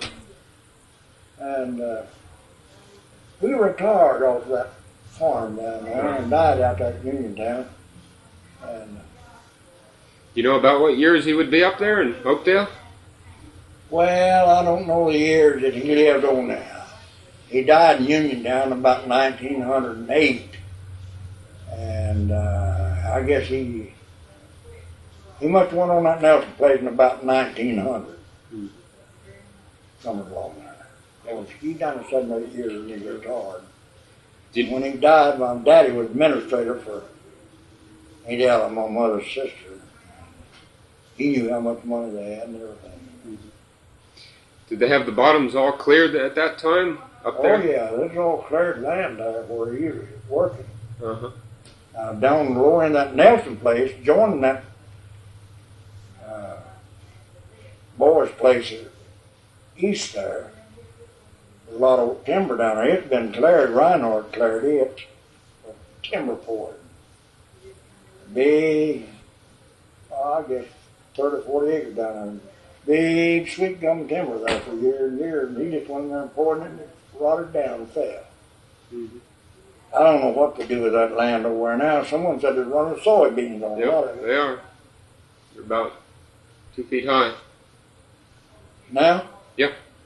That's where they found that old house. The archaeologists digging in the ground right there, just north of Bab Hole.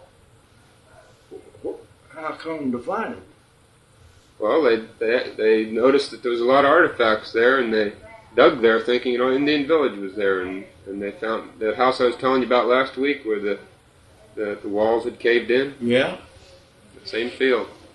Well, how come to locate it? I mean, well, they wanted to find out how the people in the village in the area were living, and so they went up to Kurtz and asked Kurtzinger if it'd be proper to excavate that area. Kurtzinger? Yeah. He told him go ahead. Huh?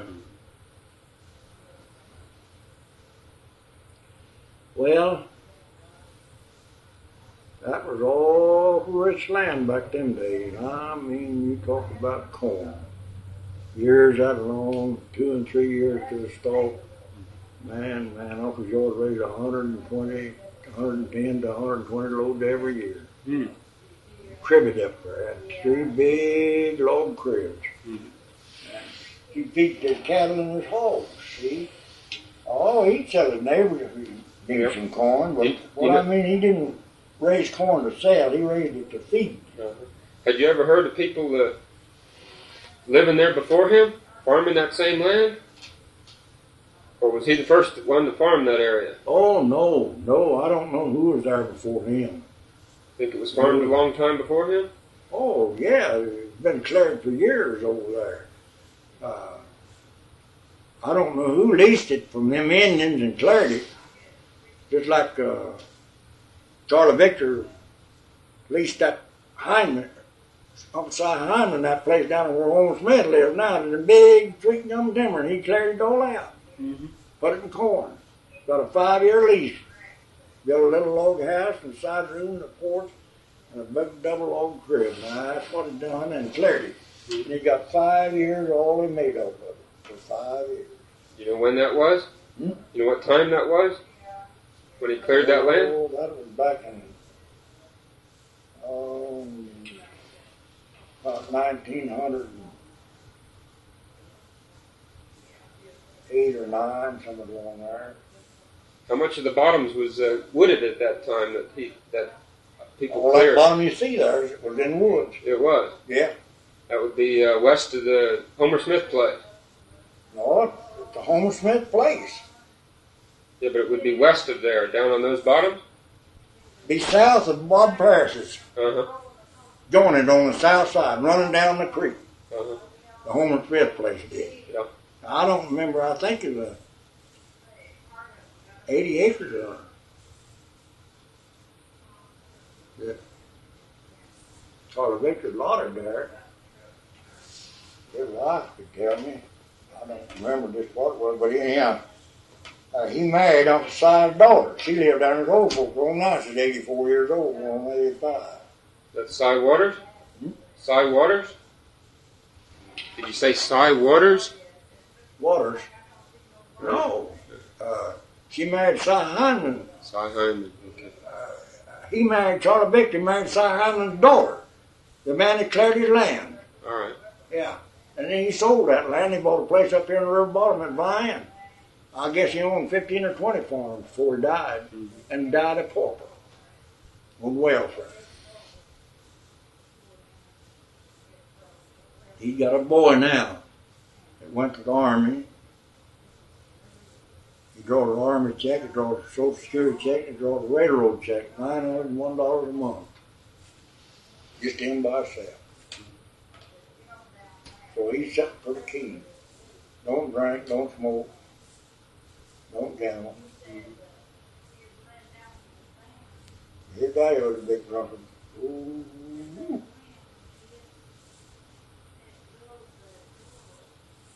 Well, I don't know.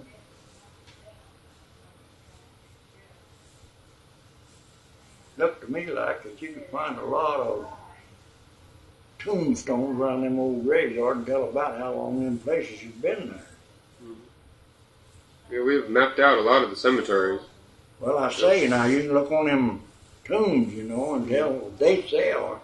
And some of them dates are way back. Now, Josiah Van married, built this double log house down there where my wife was born.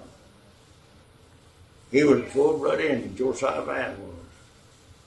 Well, Cornelius Van, Nan Phelps, his father, and Lady, his sister, was Lula's half-brothers and half-sisters. And when Josiah Van died, he buried out there in that family cemetery. Yep. All right, Andrew Rogers, he come in this country from up in the Flint district, and he married Josiah Van's widow.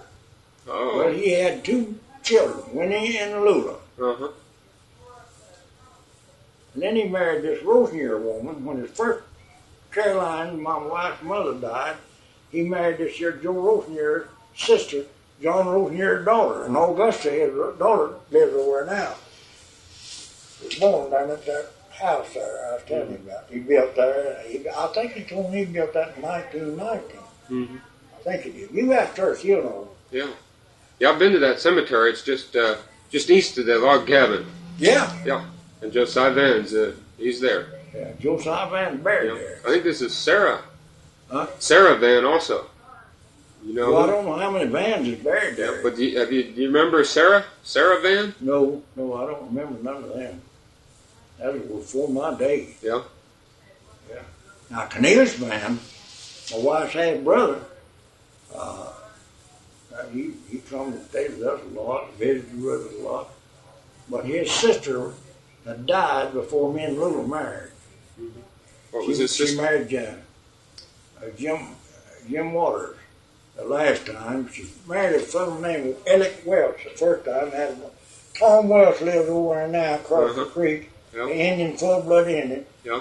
Well, that is Lula's nephew, they call it. Uh-huh. What was his? He still lives over Yeah, there. yeah, he does.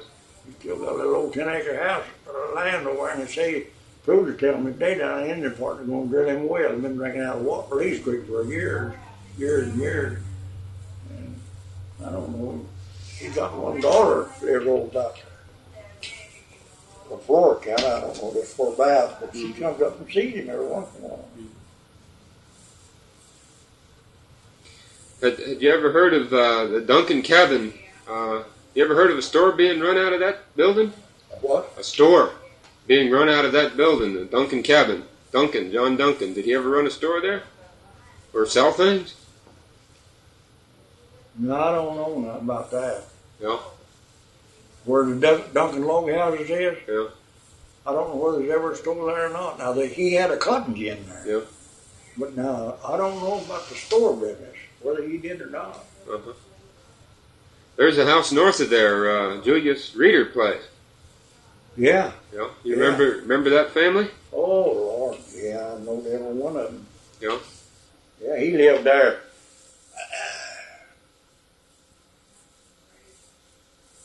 He had a double house with a chimney on each end, built out of nice lumber, painted nice, had a big barn there, a farm there. When I married, he was the biggest farmer that was up and down that creek. Yeah. Cultivated more land. He had, I don't know, 4 or 5 good teams of mules. And he hard hand, you know. Get a hand in for 75 cents a day from sun up to sundown. And he was kind of a big wheel, Julius Reeder was. And he moved south so when he got old, him and his wife, not his first wife, his last wife. He died up here, and she finally died. And one of the boys got the place, a little house and lot up there. Now he's dead. His stepson, Carter, William Carter. And he was a pretty big politician. He always had his name in the pots and all. Julius Reeder. And he'd make these candidates, you know, for a little money for helping them, you know. He's a pretty good politician. I know he come up there one time and told George Cheek was running for sheriff. Well, I was for George, and he come up there and told George, he said, I'm going to be for you over there. And he said, he gave me $50 and finally set a car from an old T-model and a haul passengers for you. For it.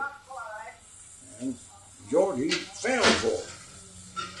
I'd have turned 2 or 3 days after that, and he was telling me about it. And I said, George, what on earth did you mean? I said, Julius Reeder's not for you.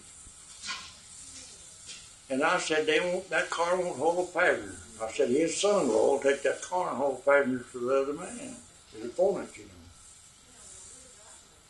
No, he said, I don't think Mr. Reeder's that kind of man. I said, I know he is.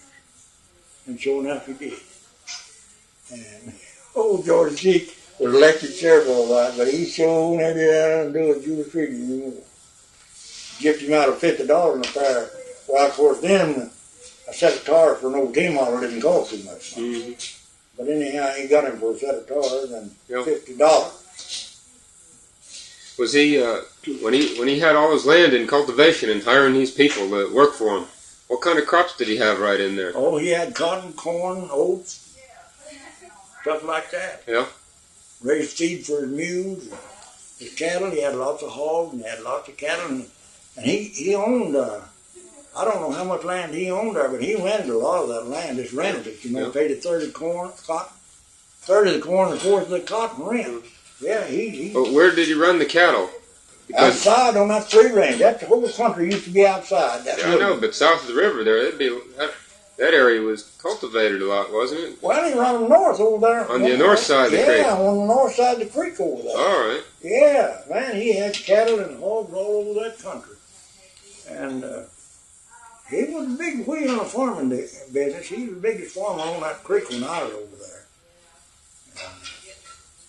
He finally just dwindled down to, one team and farmed down on his old place and got old, knocked out. And finally just quit, give up, moved to town up here. Uh-huh. He was on welfare when he died.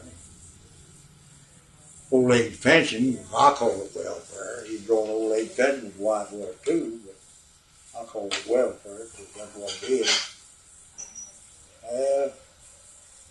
Like I say, that country ain't nothing like what it used to be.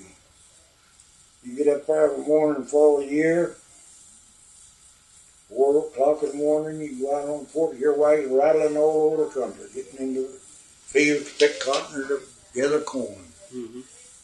And it's all done with wagon and team. Oh, there's a few buggies. I had a buggy, and Rogers had a buggy, my father-in-law. Well, there's several buggies and some hacks called Sears, frames around the top. You see pictures of them, I guess. Yeah. There's a few of them. but mostly wagon and team.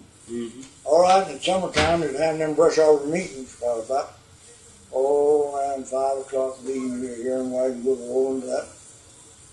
Far and near all that whole country with them brush arbor meetings. You'd have them outside under brush arbor. No more of that over there. Did you go to brush arbor meetings? No. No? That's done away with. They have a meeting that's in the church house now. Yeah. I mean, did you go to them? Huh? Did you go to them? Yeah, the meetings? Yeah. Well, Lord, yeah, I went to them.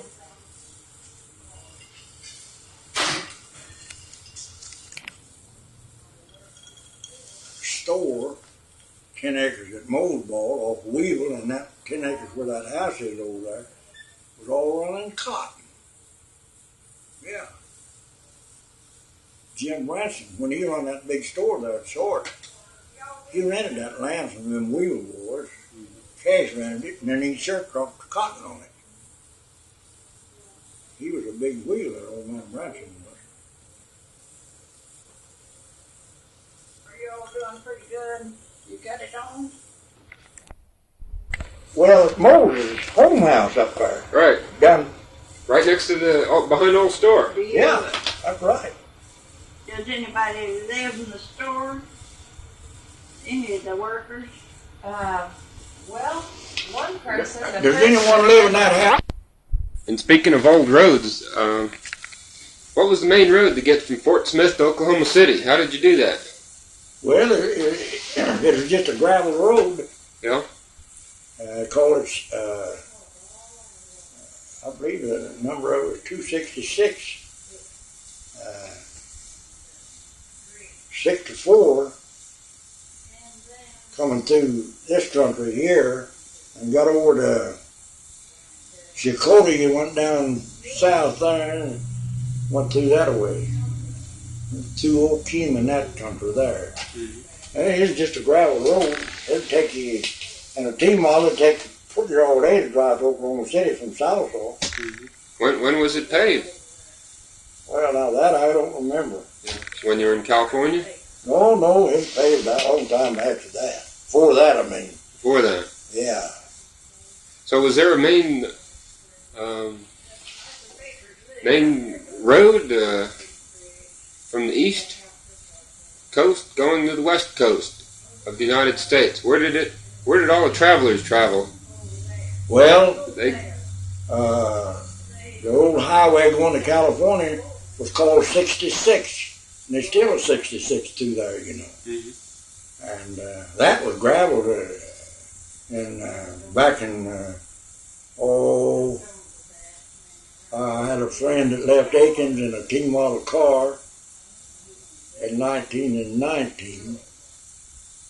And he went through in a car and took his family in a camping outfit. And I forgot how many days it was.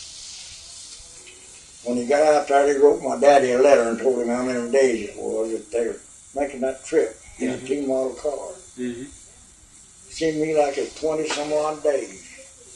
Now, you know they didn't travel very far in a day's travel to be that many days, and it's only about, to where he went to is only about 1,800 miles. Yeah. So I believe it was 20-some-odd days that he wrote my daddy that they was on the road. Of course, it's all old dirt road then. Well, how would you get to 66 from here? Well, you hit 66 in Oklahoma City. Uh-huh. And I don't know, but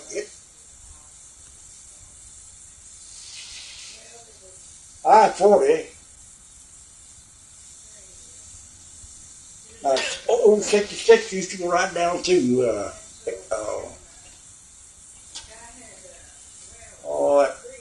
Texas town on the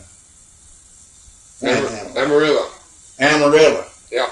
Old 66 used to go right square down through town. Mm-hmm. All right, now, I haven't been out there since they put this I-40 in, but my boy has, and he said it completely surrounds Amarillo. You don't even go through town. So I don't know how that 66, where it runs to and where it stops at, or where I-40 takes in on it, or I don't know. I ain't been out there. All right. So were there any major roads coming through here? Was there any major roads where lots of travelers would come through?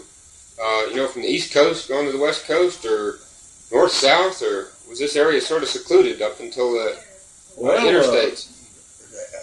People travel from the east going to California, and I don't know. People come from the north going to Texas, back in the Florida. Of course, most of it all back in them early days was just gravel road. Some of it wasn't even gravel, just drug road, dirt road. I went down to Allen, Oklahoma, when it was all dirt road. What wasn't gravel was all this solid dirt road. That was back in 1924, I guess, or 25. And this is all dirt road. From down to Allen. My sister lived down there. And me and my mother and father lived on a store here at 18, and I come over there and we took my oldest daughter. She's 2-year-old with us. And drove the car for her. And we went down there to take 3 or 4 days with my sister and her husband. And I know coming back, I broke a universal joint on that T model car, and I forgot what little old town it was. I wasn't very far from this little old town. Anyhow, a guy come along in a wagon, asked me what my trouble was, and I told him. And he said, well, you can get parts, I think, up there at this other town. I told him the name of it. Well, I said, could I ride it? Well, oh, yeah, get in the wagon. 3 or 4 miles up there. And I got a universal on it. Well, I started back. The guy come along in a buggy. Stopped. Said, where are you going, neighbor? I said, well, I'm going down here where I'm broke down. Trying to get my car fixed. Get in. Well, I got in and rolled back down into the car with him, and then I put that universal on in myself. I got quite a few tubes in it. And I know it made us short on coming home. We stopped down at U4. Papa had Aunt Mike Carter lived there. She run a cafe there, and we stayed all night there in the hotel. Of course, the culture kind of neat her cafe. She wouldn't charge us nothing. And I don't know, I think $2 or $3 for a room, 2 beds in it. Back in them days, Now you get a motel room, of course, $15 to $40. And I know we left Allen, and we drove into U4 down there after I had that breakdown. And they turned the lights on there in town. And we stayed all night, and then the next morning we got up at U4 and drove over to the agents. So when you had the store there in Short, that little store, was that the main street at that time? Yeah, that was the main road there. And did it go from Arkansas to Nikot? From on to Sallisaw. Oh, to Sallisaw. Yeah. Pretty much. Tractor 101 runs right now. Pretty much where it is. Same thing, or? Same road. Same road. Same road exactly. And was it? It was gravel. Wasn't no gravel. No? Stair steps on them rocks and up them hills. All right. It's a pig trail. Yeah. Now the government back in I don't know just when it was. They'd come in here and they built a road from this 59 highway here to the Square House over there. Mm-hmm. And it's just like it is now, only it's been repaired a time or two. But then when R.C. Williams, the county commissioner, took over this district here, he made a deal with the governor. Well, they contacted the governor and wanted the state to take this road over from the end of this trail road over here and chip it and oil it to the state line. And they said they didn't have the machinery down here to do it with. Well, he told me, he said, I'll tell you what I'll do. He said, I've got the machinery. And if you'll furnish oil and the chips, I'll put her to the state line with the county fund. So they dealt with it. Now that's how come that road through there. Mm-hmm. And they had been, now this governor was a Republican that gave him that money, oil and chips, which is money. All right, there'd been a Democrat governor ever since state head, and never could get a decent road built over there. Yeah. Couldn't even get a gravel road put over there. It's just an old dirt road, and I mean, on them hills and rocks are stair steps. You talk about a pig trail, that's what we traveled. Yeah. So what year did Williams get the oil and chips for that road? I was in California when he got that done. I don't remember just what year it was, but it's been quite a while back. Mm-hmm. I know I come down here on vacation one time, and Wolf Parrish was running that store, and he was telling me that RC was going to start on, and I forgot what year that was. Uh-huh. But they were going to get it. They were going to get a road. Yeah. And so when did they finally put the hard top on there? Hmm? When did they put the hard top on there? Williams? No, the hard top that's going on 101 now to Arkansas up there in Short. When was that put on there? Well, that year, I forgot what year it was. I come back from California. I was in California then. Oh. But it must have been in about... So what you're saying is... Julie, do you remember what year they put that oil and chips on that road to Union down from Short, through Short?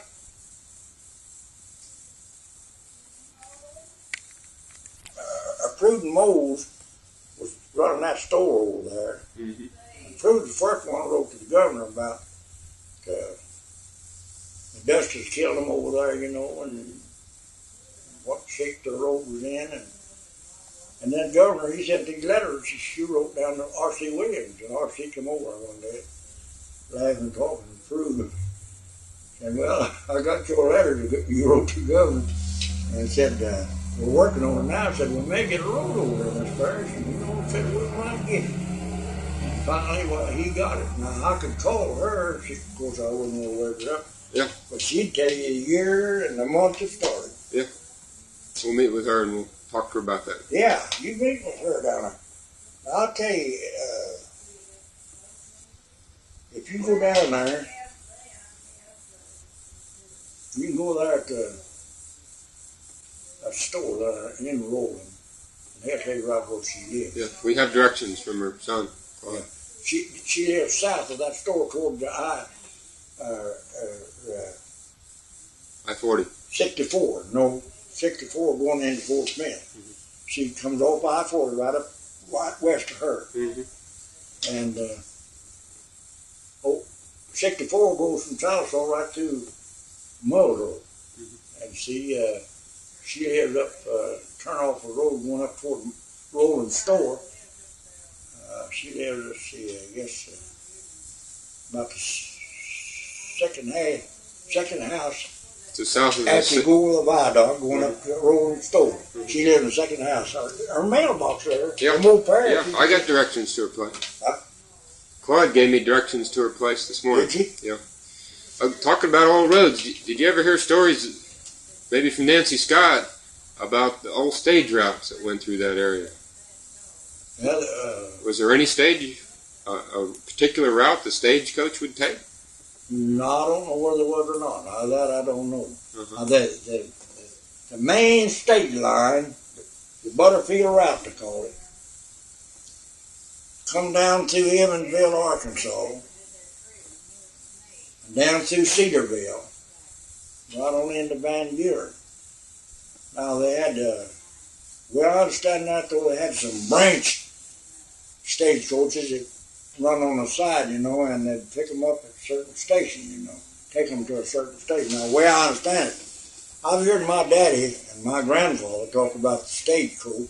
They call it the old wire road. There's a wire run up that road. I don't know where's a telegraph wire or a telephone line or what they call it, the wire road. Mm-hmm. And Julie's uncle lived in Evansville for years and years. What was his name? Winston. Jim Winston. And he said that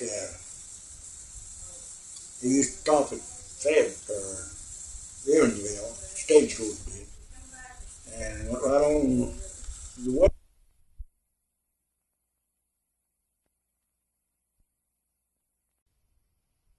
I was just up there 2 days ago.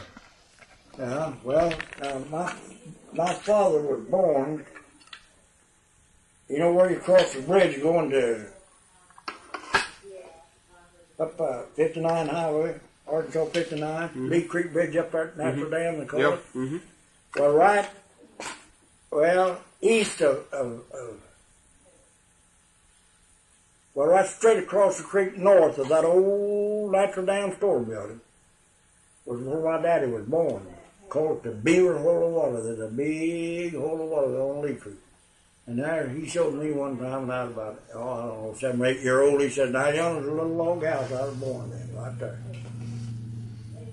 That Beaver Hole, it's up the creek, up Lee's Creek.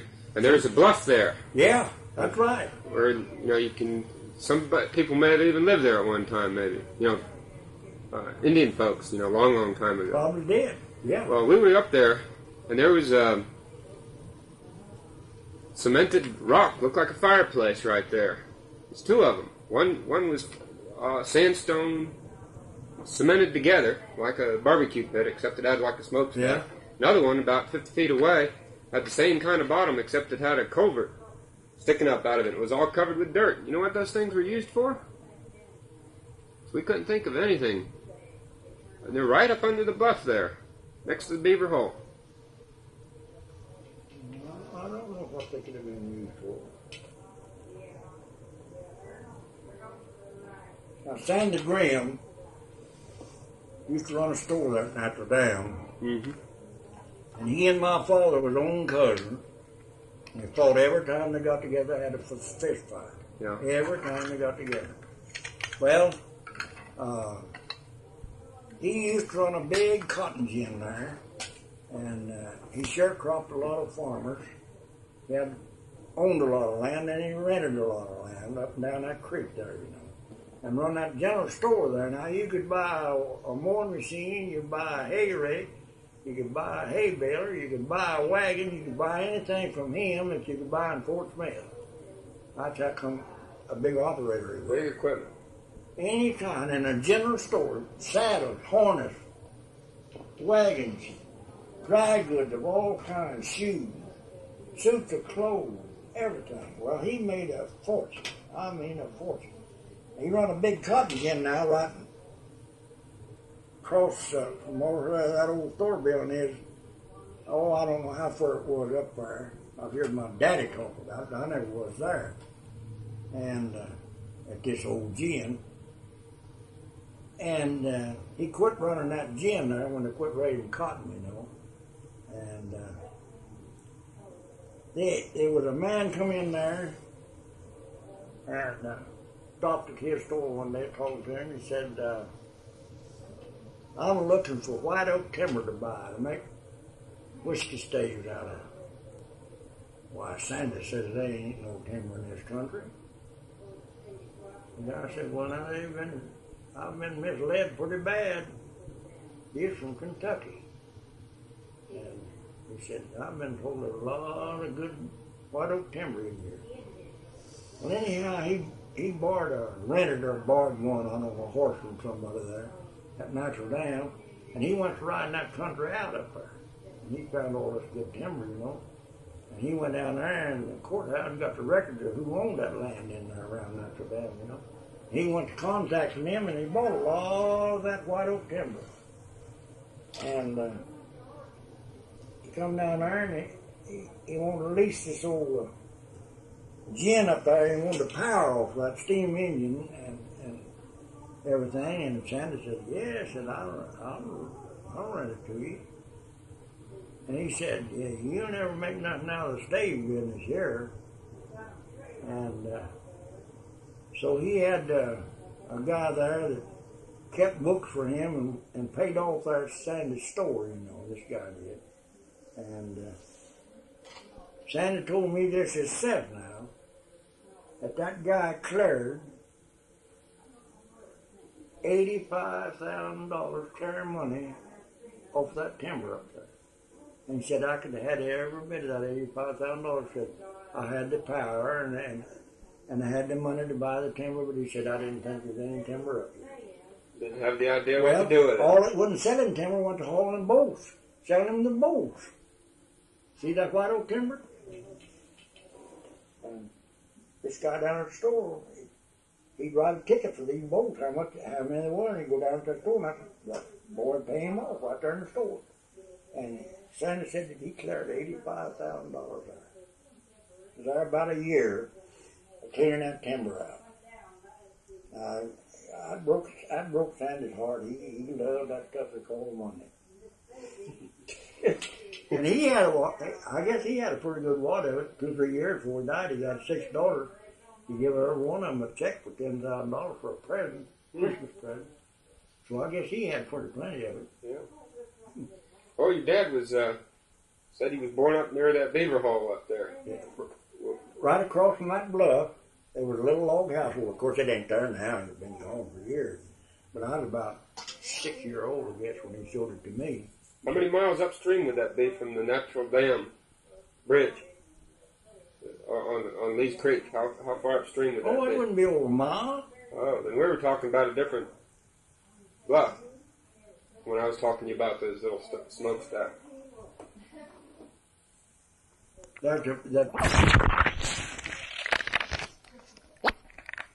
And you're further up than that, though. Yeah. Well, you must have been up close to Coal City. Was there a city up there? Well, it used to be. Big one? Well, I don't know. It's a country town. I called it Coal City. Had a post office, had a gin, had stores there. I don't know how many stores. And it's right on up the creek from Natural Dam. Coal City.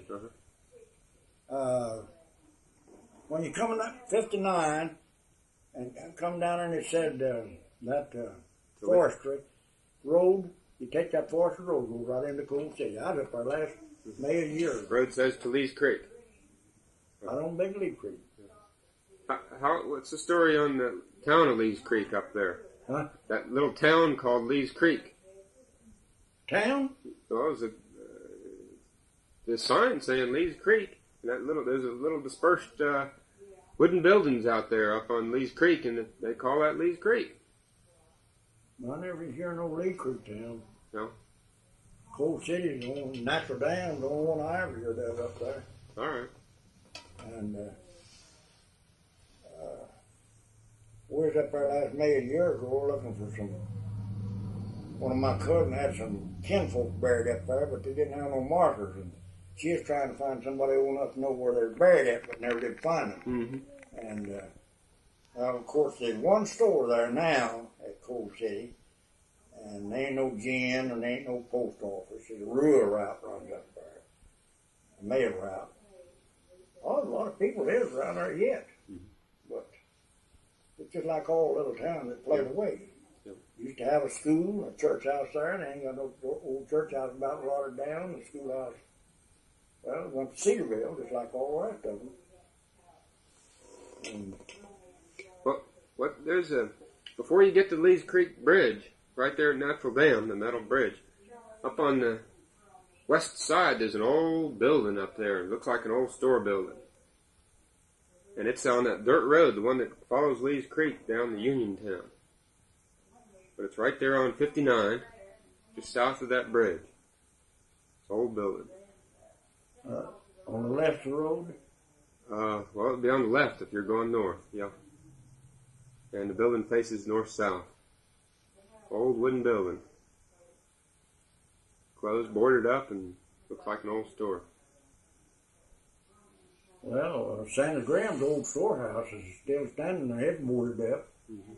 And his old home house is still there, double log, chimney on them. Mm-hmm. And now that's just, as you go down the hill there, on the left, is where his old home place is, and going out there to Lee's Creek Bridge. And you cross the bridge there, you turn around off to the left, go to Natural Dam. Yeah, that's the same place we're talking about. Yeah. Well, now, that Natural Dam, my daddy lived up there at the Beaver Hole of Water. That's where Grandpa went to mill. They had a water mill there for years and years. That there natural dam was a water mill. And they ground their corn there. And finally Sandy Graham, when he went in business, he put in a store there and built this home there and had a big gin there. He ginned a lot of cotton there. And he made a lot of money.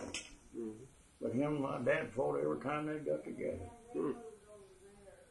One time, Uncle Mort was older, my daddy, once buried there on that Comstock graveyard. And Papa went up to Notre Dame when they moved down there where I was born. He went up the creek there to Notre Dame, and him and Sandy got in an argument, and I think Sandy slapped my dad. And anyhow, my dad didn't fight back at him, and someone told Uncle Mort about it. And so they went up there on one Saturday. Papa said Uncle Mort told him, said, now, if you don't whoop Sandy Graham when I get up here, then I'm going to whoop him myself. Now, by God, you just remember, mark that down. Well, Papa said, I don't want to have no trouble with him. I don't make a damn. Uncle Mort said, you want to whoop him. If you don't, I'm going to whoop you. So when they got up there, well, they found old Sandy.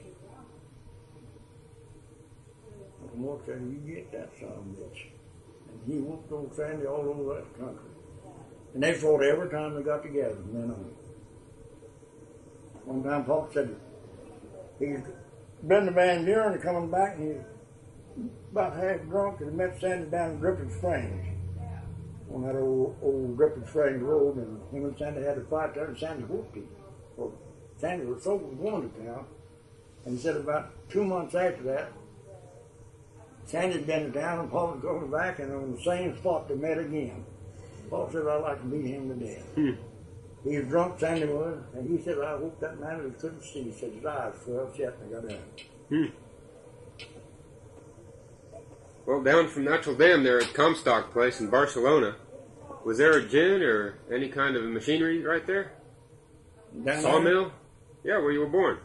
No, not when I was growing up down there. Later on, in later years, down there, Raymond Monday had a sawmill across the creek over there from the Comstock place. But old man Comstock didn't have nothing but this store there. There wasn't no blacksmith shop or no barber shop, no doctor or nothing. See? Yeah. All that was out of Uniontown. Yeah. You go out there and get your mules shod. You go out there and get your wagon fixed. You go out there and do 2 doctors there, Dr. Marr and Dr. Wood. And you got sick, you had to go out there and get them to go see you. And they'd come to the house. You didn't have to go to the hospital. Well, I don't guess anybody knows what a hospital was in them days. Yeah, so Uniontown had 2 doctors at one time. 2 doctors. 2 blacksmith shops. A barber shop. And let's see, Comstock Brothers. And Judge Parker. Port Young was 3. My daddy was 4. And Peace and Barn down there, Peace and Marshall was, down where HLPC is now with that little store. There were 5 big stores there, and the cotton gin over there where Homer Marshall is, where that pond got them lilies all over. Come right out of Union down there. There's a big cotton gin. Wow. Must have been a big town. Oh, it was a good town, man. That Comstock Brothers, they sold anything you buy in Fort Smith. Their hardware, suits of clothes, saddles, bridles. Anything, I guess you could buy down there in Fort Smith, they had it. Why was it so prosperous at those times and not so today? Well, them people there, they're just farmers, and lots of people lived in there, and they raised cotton, they raised corn, they raised hogs, and they raised cattle, and them people them days, if they made any money, well, they tried to keep some of it. They don't do like they do now. And hardly ever anybody ever bought anything on a credit. If they bought anything, they just paid off right there. Just like that's my rule now. If I don't pay for nothing, I don't buy nothing. If I see something I want, I got the money, I buy it. I don't try to save no money because I don't need to. Don't owe nothing. Mm-hmm. Got a little Social Security coming in, that's all I got. But I'm not going to try to save a pile of debt. Mm-hmm. Well, from the Comstock place, when you go west from the Comstock place, you come up to a sort of like a mountain before you go back down the Big Lee's Creek. Going west. No, when you go down the mountain there, you know, there's a gate there. You can go in and go to the Kurt Singer Ranch. Yeah. Well, now that house sitting back up on the hill there is the old home Comstock place. That big branch coming down there in front of that Comstock place. Well, that store building set across that branch over there where the Barcelona post office was. What's the name of that branch? Is there a name for it? Let's see. I know it just well, I know my name, but I can't think of it right now.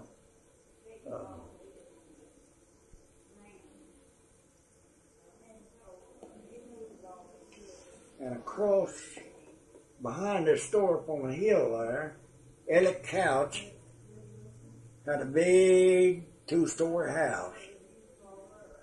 And he owned that land across the creek over there from the Comstock place on the west side of the creek. And he farmed over there. That's and still old man Comstock place laid down there's a levee all the way around the old man Comstock place. Big levee covered with switch cane. And he had 52 acres below the levee. There's a levee started from the bluff and went down the creek. He had 52 acres down there. That's all in Oklahoma. Arkansas. All in Arkansas. And he was he didn't do nothing but farm and raise cattle and hogs. He'd sell a load of hogs every year, from 250 to 300 head of fat hogs would go to market at one time. And his beef cattle, he's going to have 75 or 100 head of steers, fat steers. They went to market once a year. Every time he went to market with a load of stock, he'd buy 2 barrels of bourbon whiskey and about 30 gallons of 110 proof alcohol. And you go there to his house, and you went to eat, there's a pitcher sitting in the middle of the table, and glasses all the way around it. He reached over and get him a drink. He never said, you want a drink or nothing. He said, I'll never beg a man to take a drink. If he wants it to there, and take his welcome as my grub that he's going to eat. But he never would ask anybody to take a drink. Just help yourself, boys. He'd reach over and get his glass. Or he drank every day. And he was a prosperous farmer. And he had 2 sons that went to Uniontown, and they was one running a big brick building there for years and years. A store in brick building. Store, yeah. And they had a general store there. They sold anything. All right. They finally sold out. Dolph, his oldest one, brother, died, and then he sold his share of the store out to another guy, and he moved to Van Buren and put in a store. One Comstock did. He died down at Van Buren. And Kenny Comstock, I don't know whether he's still living or not. And Ari Comstock and Paul, his boys, I don't know whether I lost trace of them. How about Montgomery's? Bo Montgomery, did he live there in Uniontown?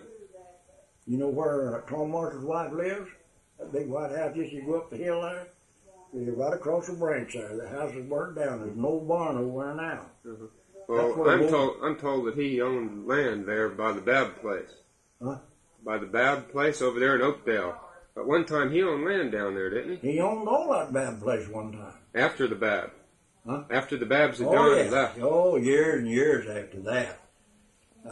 He bought that off of Lewis Nelson, and he sold it to old man Reinhardt. when he went to blocking all that land up there. He got $6,000 for that place, and he's already a nigger rich. $6,000. I bet you Kirk Center wouldn't take $25,000 for it right now. Now, Kirk Center sold that place in Arkansas over there, where my daddy, Raymond Mundy, bought my dad's old home place. He bought Grandma Bab's old place. He bought Henry Snow's dad's old place. And he bought the Couch place. They like 12 acres. They had a section of land. And this is in Arkansas. Yeah, joining the line all on the east side. And he bought that for a song back years ago. And he sold that to a guy from Texas for $15,000 and thought he got nigger rich off of it.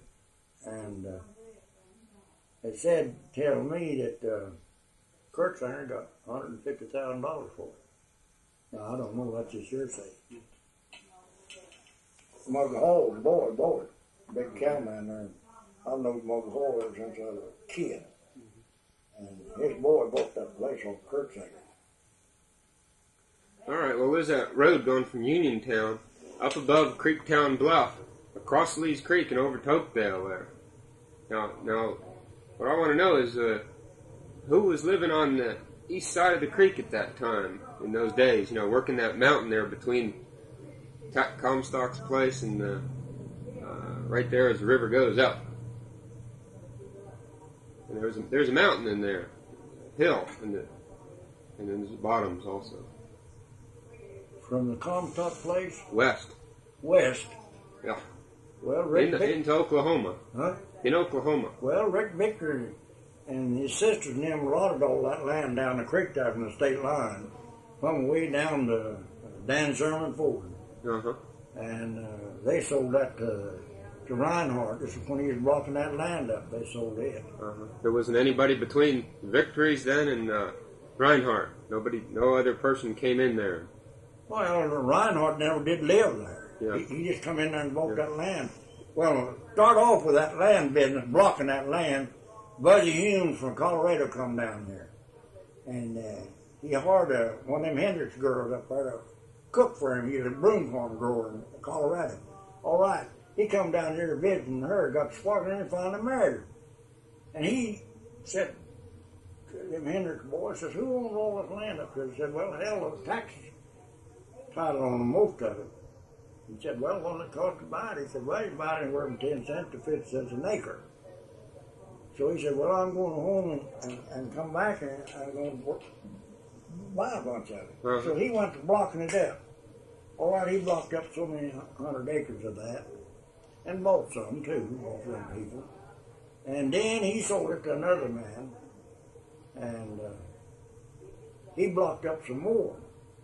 Well, old man Reinhardt come in there, and he bought that guy out, and he had, when he died, he had 47,000 acres in one block. In them mountains back in there. 47,000 acres. Well, little John Reinhardt, his son, took that ranch over when his father died, and he sold it to, they owed $1 million income tax. And he told Kirk Center, said, if you will pay that $1 million income tax, I'll sign you a deed to that 47,000 acres of land. And Kirk Center took him up. Now then, Kirk Center got an airport up there. And an $85,000 cabin, he called it his summer cabin, $85,000. And built an airport up there. He flies in and flies out.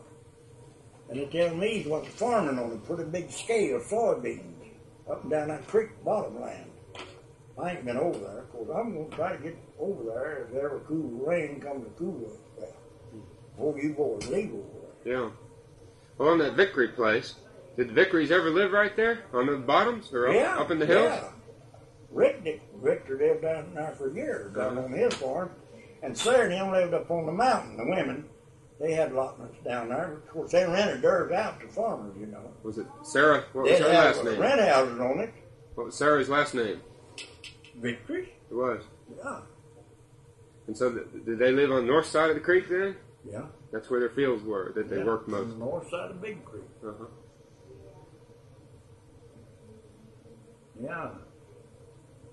Now, it ain't too far from that bad place right around the creek up there to where Victor started lotting that land up there. Plumb up to the state line. Who did Sarah Vickery marry? Sarah never been married. She didn't. Well, was there a Sarah Comstock or Sarah Morton? Sarah Comstock, she was an Indian woman. Uh-huh. She was a catcher, Lewis Catcher's daughter. All right. She's in that same area then, too, right? Well, A little north?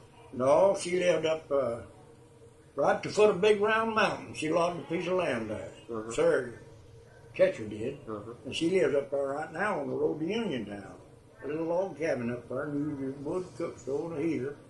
And ain't got no lights. She got, In Oklahoma?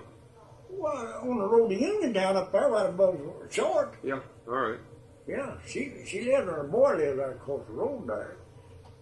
She lived up there for, oh Lord, I don't know how many years she lived up there. Mm-hmm. And she married a fellow, the last time she married a fellow named Comstock, Charlie Comstock.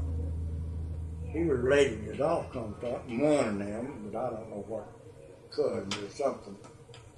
And Charlie, her boy, by Charlie Comstock, lived right across the road from her. He worked for Fortune there. Oh, let's see. When I went to Short, they were 1, 2,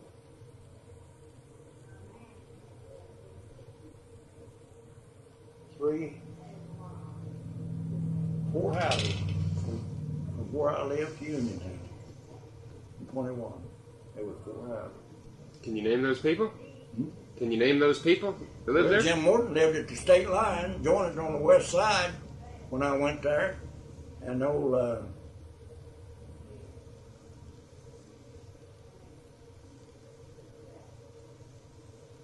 let's see. Uncle John Nolan lived up there where that woman and her husband died and she sold her place and moved to Muzzle. Waters' boy, Lee Waters, died. Well, he lived on that place there. That was the second house. And Preston Wood lived in another up there. And in the Mackenzie corner down there, there's a house there. And that's all the house was. And then Arthur Rosemere, after I married, he married and he built that house up there. Right there, the first house on the right of the road, the other side of the old Rosemere home place, going toward Uniontown. That would be across from where your store was? What? No. Up the road from where the old Rosemere place was, right across from one of my stores. Where that boy, I don't know who lives there now, but Steely owns it. Did own it. He died, got burned up, had a heart attack or something there. And his son, Joe Rosemere's son, married after I married and built that little this little 2-room house right up the road there, about a quarter of a mile from the old Rosemere building on the right. And that man bought it, added a lot to it. He just finished it up a little while back, adding to it. He bought that 80 acres off of Clarence Rosemere, Arthur Woodard. And he gave her $10,000, and I think he done sold about $40,000 worth of land off of it. He built that house up. Of course, everything keeps going up. Yep. Up. And everybody's after property now. They won't buy land. Yeah. Well, a little bit ago, we talked about the doctors in Uniontown. When you lived in Short, right there by Andy Rogers' place, what doctors served the area at that time? Well, they had 2 doctors there then. One of them was named Dr. Walker, and one of them named Dr. Mitchell, Joe Mitchell. And they'd be coming in from Uniontown. Yeah. They came all the way to Short to help folks in that area. That's right. Well, when I was living in Uniontown, before I moved to Oklahoma in 1911, Dr. Wood and Dr. Morrow was the doctors there, 2 doctors there. They were partners at the office there. And they went horseback and they had a buggy, and some places where the road wasn't too bad, they'd go on a buggy, and if it was real, had to ride a lot of trailways where they rode a horse. And went all over that whole country. Mm-hmm. Had you heard of Dr. Blue? Dr. Blue sprung up over there at Short, come in there. He was well, I called him a quack doctor. He didn't have no license to practice medicine. He couldn't write a prescription or nothing. But he doctored a lot of people, had faith in him, and I know Climbing Armor's wife who lives up there now was coming up. I got Dr. Blue up there that morning, and he said, "I'm going to examine this patient," and he said, "You come back up here about noon, and I'll tell you when I can be ready to go home." Well, I went up there at noon. Before I got up to the house now, I heard her screaming. Well, I went on up there, and he lived up on the Lumpartine place. And so Doc Blue come out and said, "Well," said, "I don't know when it's going to be born." Well, I called her father out, and I said, "Marion," I said, "are you going to sit here on your ass and let your daughter die, and that doctor in there ain't got a thing in the world to help her with? You're trying to pull that baby with his hand and scratched all of its streaks into its hair and like clawed one eye out," I said. He said, "Well, I don't know what to do." Well, I was wicked then, you know. I said, "Well, by God, get a doctor." Well, she said, "I don't know who he is." I said, "Well, get a doctor out of Sallisaw, one that's got the tools and things to help your daughter with." I said, "They were alive anyway." Well, he said, "Would you go get Dr. Marr?" No, I said, "Well, I will if he'll come." But anyhow, I come up here, and Dr. Marr said, I called his house, and his wife said, "Well, he's on a confinement case," and said, "I don't know when he'll be home." So I called Dr. Cheek. He come to the Gluten drugstore, that Palace drugstore there. Where's that at? Here in Sallisaw. Sallisaw. And he won't know who this was, and how about his pay? And I said, "Now listen, I know this boy and I know he's honest." And I said, "I don't think he got a quarter, but you go wait on that woman." And I said, "If he don't pay your bill," I said, "I'll pay it. I don't want that woman to die. She's my neighbor." All right, he come over here, and he told me, he said, "You stop at the house and get your wife. I need some help." Dr. Cheek here in Sallisaw. He's dead now. All right, I stopped at the house and went up, got my wife and took her up there. And my wife said that he went in there and he examined that woman and shook his head. And he told him, he said, "Well," he said, "I'll try to save her. I don't know where to save the child, but I'm going to try to save her." He turned around to Dr. Blue and he said, "Doctor," he said, "if I was you and was going to practice medicine, I'd get me some instruments to do something with." He said, "I wouldn't be using my hand." And my wife said when he pulled that baby with them instruments, it just scratched all the streaks through the hair and blood coming out of it. And so he come outside.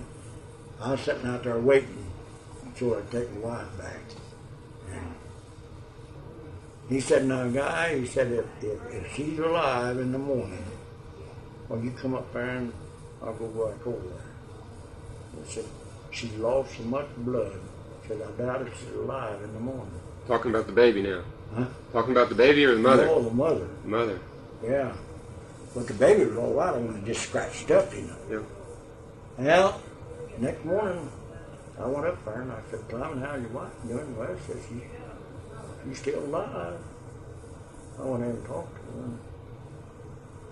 I said, "Opal," I said, "how you feel?" She said, "Well," she said, "I'm awful weak." And the doctor told my wife, you know, about that blood loss. Well, I got in the car and come up there to Sallisaw. I told the doctor, and he said, "Well," said, "I'll be out there in about an hour." Said, I've got a case out here on the road to Aikens, and when I get through that, I'll come on over there. And he did. And he charged them times, if you called him for your wife to have a baby, he charged $25. Well, so Climbing asked him how much he owed him. He said, well, when it's all wound up and over with, he said it'll be $50. He said, now, if you'd have called me to start it with, it'd have been $25.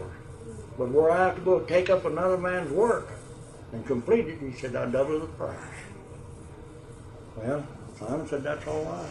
Well, he made 4 or 5 trips over there from South Omaha to there, and she got up. She got all right. She got up. But that fall, Simon told me, he said, I'm going to have to sell my fattening hogs to pay that doctor bill. I said, I ain't got no other way of paying it. He said, I would, and I'm going to pay it. Well, I said, now, Simon, I said, you got a bunch of children to feed. And I said, you do a lot of work for me. I said, on the farm. I said, why don't you let me pay that doctor bill? And you just pay me back and work. Well, he said, I didn't know you'd do that. I said, I'll do that to heck. So that's the way it wound up. And I come up and paid Dr. Cheek. I told Dr. Cheek, I said, now he's going to sell his hogs to pay you, and I wouldn't let him. I said, he does a lot of work, and he cuts a lot of wood, makes a lot of poles. I said, I'm going to pay this $50, and he can pay me back and work. Well, Doc said, that suits me all right. And she says, she'll tell you today that I want to save her life by going and get the doctor. What was the name of that child? What was the name of the child? Well, that's her oldest daughter. I don't know what the name. Don't remember what the name. That was her first child then. That was her first child. And God, they had a house full of them after that. And I mean, I don't know how many kids they have got. And at that time they were living up there on the edge of the Creektown Bluff. Not then. No, he was living up there when you go up to the Kinsey corner where Ellison lived right across the street there. Mm-hmm. All right, go to the next corner, you turn east, that house right out there was an old log house there my Uncle John Nolan lived in when he sold it. And he called it a Lumpartane place afterwards. Lum got a hold of it. Climbing had that rented, was living there. And his daddy lived right there on the corner where Cy Waters' place was. Climbing's dad? Huh? Climbing's dad lived there? No. Whose father lived there? Opal's dad. Opal's dad? Yeah. Right. And they had that little house rented right up above there. Uh-huh. And got married and rented that place and moved there. And this baby was born there. Of course, he had 3 or 4 born up there north of the old Rogers house, that log house. Uh-huh. And on a van place up there, I had 3 or 4 born there. I guess it got 10 or 12. I don't know how many did that. Mm-hmm. Which van place? Well, that's the one right the other side, going around towards the Creektown Bluff. There's an old house place there now. You can see the rocks and everything, but the house is burnt down. His little log house, the old house. Mm-hmm. That's where Andrew Rogers killed Nate Jones. Was at that house there, where the old van place was. Is that Josiah Van? Huh? Why is it called the Van place? Well, R.C. Van allotted it. And his daddy lived there and had the house. I guess, I don't know where he had it built or built it himself. But it's called the old Van place. And had a dance there one night. John Van lived there. And Andy went up there and my own uncle. And Nate Johns. And they had a gallon of whiskey. It was out the back of the house there under a peach tree. And there's some girls picking cotton down on the hill there in the tent. And Andy said, I'll go down and get them girls, you boys wait here. So he went down there and come back, and Nazy give some fellow named Maxwell drank out of this jug of whiskey. And he just setting it down when Andy walked back up. And Andy said, what in the hell are you doing to give him that whiskey away? Well, Nazy said, hell, I got a third interest in it. I got a right to give him a drink of it. No, Andy said, you haven't. He slapped old Nate. And Nate slapped him back. And he called Cornelius Van, my wife's half brother. He was about 14 years old. He called Cornelius out there and told him in church, he said, "You go home and get my pistol." And my Uncle Tom understood enough Cherokee that he knew what Andy was talking about. Yeah. So he called Nath off and told Nath, he said, "Nath," he said, "if I was you, I'd leave." He said, "Andy's going to kill you." No, Nath says, "Hell, he won't kill me." Well, now, you watch and see. When Cornelius gets back, he brings that gun, he's going to shoot you. Well, Nath wouldn't leave. And he went plumb down them double log houses down there and got that pistol, 45 Colt, thumb buster they call it. Come back and they had a little fort built up there. And Nath was sitting down. And he said, "Nath, get up, I'm going to kill you." Nath says, "Hell, you ain't got nerve enough to kill me," and got up. And when he shot him, well, he whooped right loud, jumped up and popped his boot heels together and said, "Shoot again, you son of a bitch, you." And the next time he lowered it on him, he shot him right through the heart. Killed him. Well, that was in territory days. And they couldn't try Andy here in the Indian court because he killed a white man. They took him to Judge Parker's court where he used to interpret for him, but he wasn't interpreter for them, and tried him over there for killing a white man. Mm-hmm. And of course he proved that this Nate Johns was running them around the house with a butcher knife by them Indians, you see. They never could get a hold of him. My uncle, he scouted. He wouldn't let them get a hold of him for a witness call. They'd have hung Andy just like that. And my uncle told me all about it, I don't know, half a dozen times.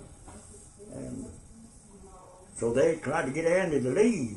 And John's boys was, oh, they're outlaws, tough as a boot. Andy said, "I'll come here, and by God, I'm going to stay here." "Well, they'll kill you." Well, he said, "I don't know." He said, "They might some of them others get killed." He used to drive a 2-horse buggy with a big pair of black horses. And I've seen him a many times after we moved here to Aikens. Come to Salisaw in that buggy and a big rifle sitting right between his legs, 30-30. Now, he wasn't afraid of the devil with a log chain.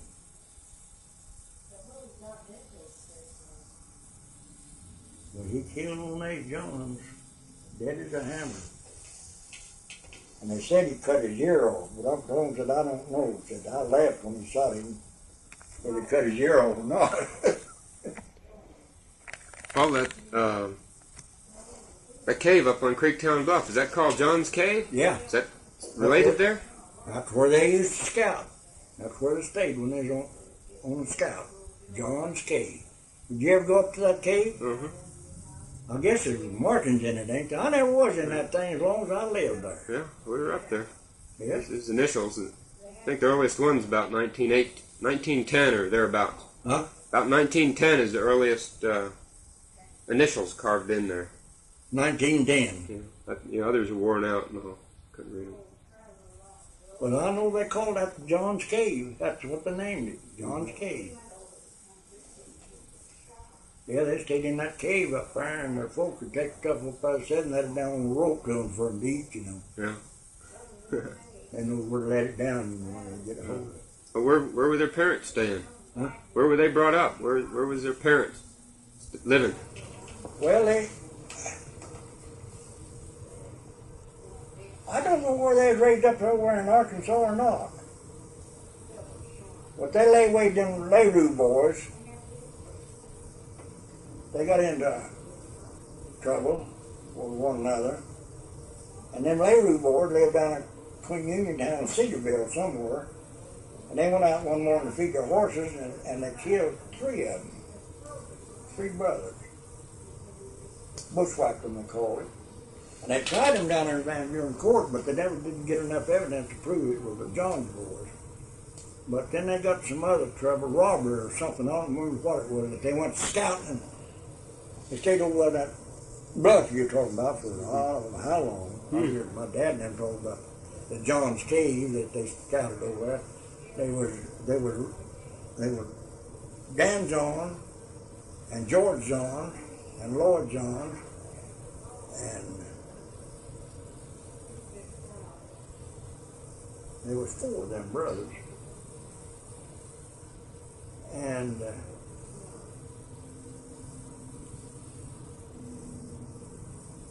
well, Lloyd Johns was one that was killed there in Nycut. Lige Thane. Well, Lige Thane and Tom Ewan and Lloyd Johns robbed this old man Tom Comstock down there one time. He had a big dance there and he got drunk and he said, I want to take you people out here and show you something. Had 2 big cedar trees there in the yard. And he had a big old sweeper laying there and he had a lantern and he just turned that old sweeper over and he said, now, there was $2,000 in gold there, $25 and $10 gold pieces. And I said, this goddamn hillside's covered with that stuff. Of course, he had Dan, his boy, to go out there and get that gold and put it up. Well, my Uncle Bob Carter, my mother's half brother, was cooking for Uncle Tom Comstock. That's all he done was cook. And he had a bunch of hands work for him. And they didn't go gigging one night.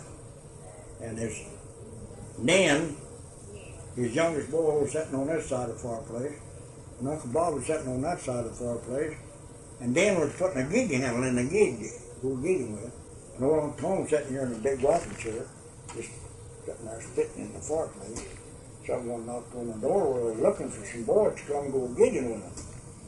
And they just said, come in, come in.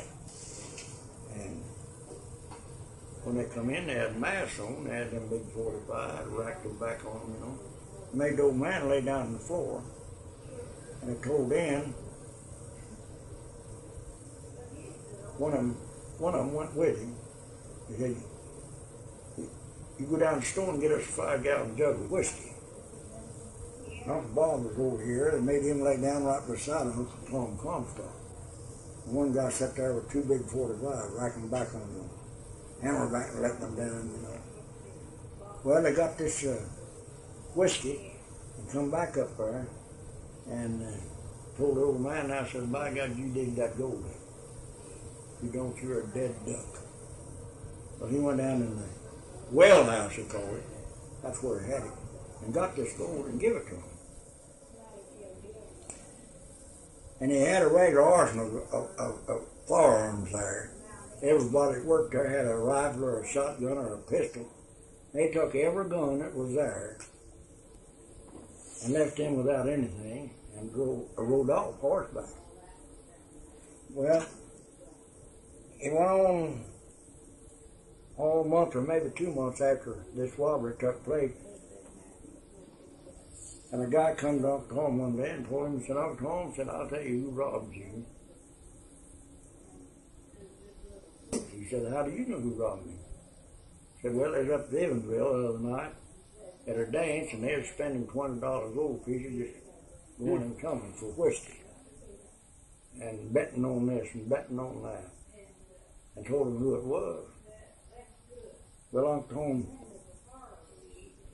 went to these guys and told them. Said, now, I know you robbed me, got my money, and if you leave the country and never come back, I won't prosecute you. And if you don't leave, I'm going to send you to penitentiary. Well, they said, you ain't got no proof on us. By God, we're not going to leave. Well, he gets Lige Thane to turn state's evidence. Lige turned state's evidence, and they convicted Lloyd John and Tom Ewan. He sent him to Tucker, Arkansas, penitentiary. Well, Tom Ewan died down there. And Lloyd John come back out of the penitentiary in 1907 from Little Rock. And I think it was about 8 or 9, Lord John killed him over at Nike. He's sitting on the store porch there. And Henry Russell run the store there. And he's sitting on the porch, his feet hanging off. And there's 3 or 4 guys sitting there talking, you know, and they seen Elijah coming. And they said, Lord, I believe if I was you, I'd leave. I said, why? I said, Jonathan Elijah Fane. And said, he's going to kill you. Nah, I said, he didn't kill me. Well, you better do it. He rode up out here riding a mule, rode up out here, tied up his mule, walked up, I guess what said about 12 minutes, that wall on it. Well, Lord said, here's the end of it. Pulled that big 45 out. And Lord threw up his hands and said, Elijah, don't shoot me, I haven't even got a gun. And he shot him, and he shot this finger off, first shot. Middle finger. And he broke the rung, and he run around Huss's store, and his wife was washing dishes in the back end there. He lived in the back end of the store. And just as he went in at that door, he shot Lloyd right between the galluses. And that bullet went plumb through him and went through that dish pan and lodged in that pan where she was washing dishes. And that was the end of Lloyd. Well, I sent Elijah McAllister for 15 years. But he lived and come back. He got out on parole, I think it's 5 years he stayed down there. And he died here in Oklahoma. And there's some pretty tough ones in them days. Yeah. Were both of those, were the trials in Oklahoma, or did they go back to Fort Smith? Ooh.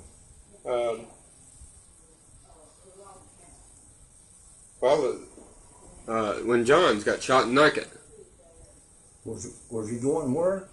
Where was the court case that, you know, did they go to Sallisaw? Yeah. The jurisdiction was here, it was statehood, and so they go to this county. Elijah Fane was tried right here in Sallisaw.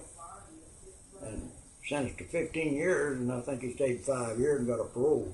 Mm-hmm. He lived right out west of Sallisaw when he died. Yeah.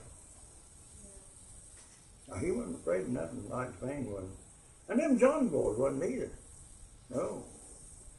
If Lloyd had a pistol, they'd have had a shooting scrape. Yeah. He just off up there Sunday morning, killed him on Sunday morning. He didn't have no pistol, you see, and Lloyd, he finished him up. Mm-hmm. Recorder. Tape it and read. Oh, talking a little bit about Andy Rogers and his family. Did they take part in Indian activities? Did they go to Cherokee church meetings or stomp dances? Yeah. He was a big, up here, right this side of Tellico, they got a big Indian chapel, they call it. Mm-hmm. I don't know, from the highway, right on the left of the highway, you go into Tellico, up there on 82, I believe, that highway going in from Stillwell to Tellico. He used to go up there every year. They call it Indian Association. He'd go on about 10 days. He'd take his wife and Augusta, when she was living, go up there and stay home doing that. Mm-hmm. He'd take care of the store and post office for him. He called it the Indian Association. Uh-huh. And he's a big worker in the church. His wife was too.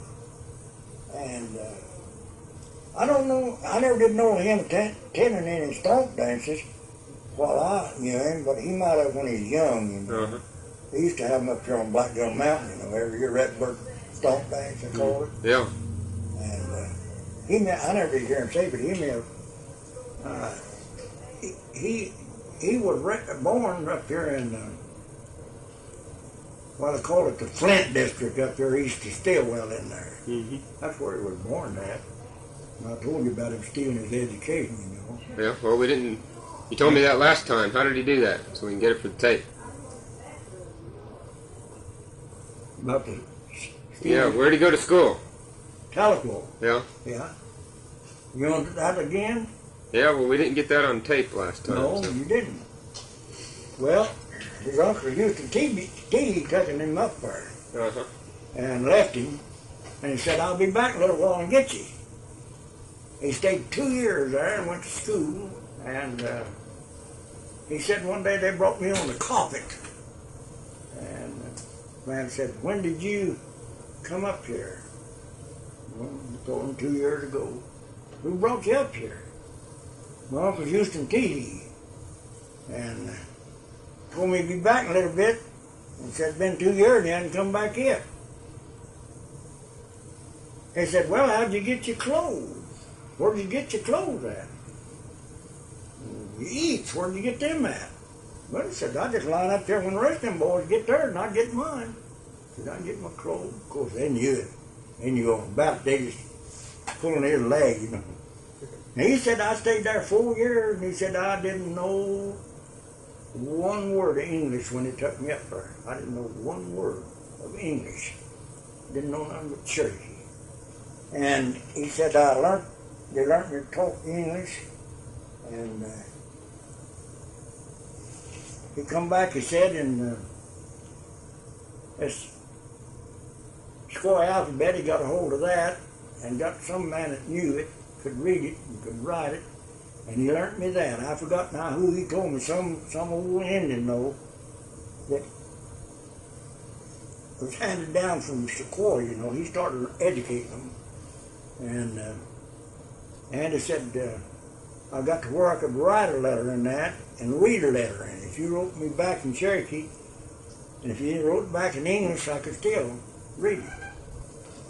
And he said, I stole 4 years education. Mm-hmm. And he said, when I come home, he said, I went back to my Uncle Houston's up there.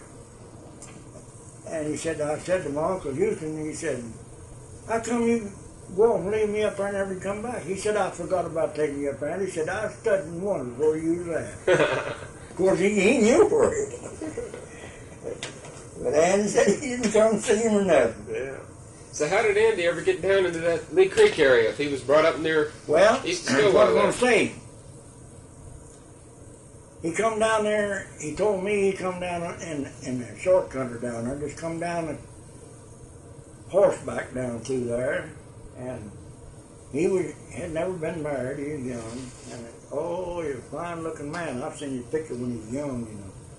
Had a big black mustache, cold black eyes, good looking Indian. And he said that George Starr, an Indian lived over south of Short down there, the Star Ford they call it. Used to be a wagon road through there. And George Starr lived down there and had a good farm down there. And he dropped in there with George Starr and got acquainted with George and stayed there, he said, a week or two with George.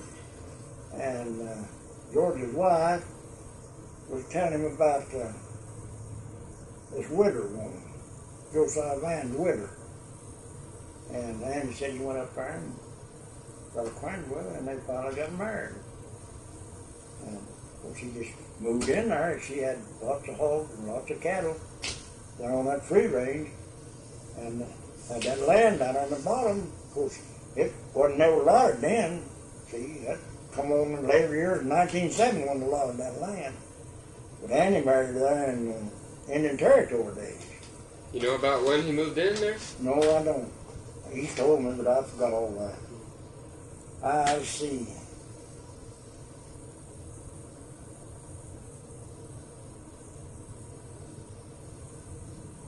Lula was 3 years older than me when we married. And I'm 80 last December. And she would be, if she's 11, she'd have been 83, wouldn't she? Last December. And she was born down there in that house and raised down there. And she was the oldest one. Winnie was the next one. He must come there, and I was born in 97, and she'd have been born in 1894. He must come there, I don't know how long before 1894. He married this Lula's mother. She was a widow. Mm-hmm. Did she have any children by Josiah Van? Huh?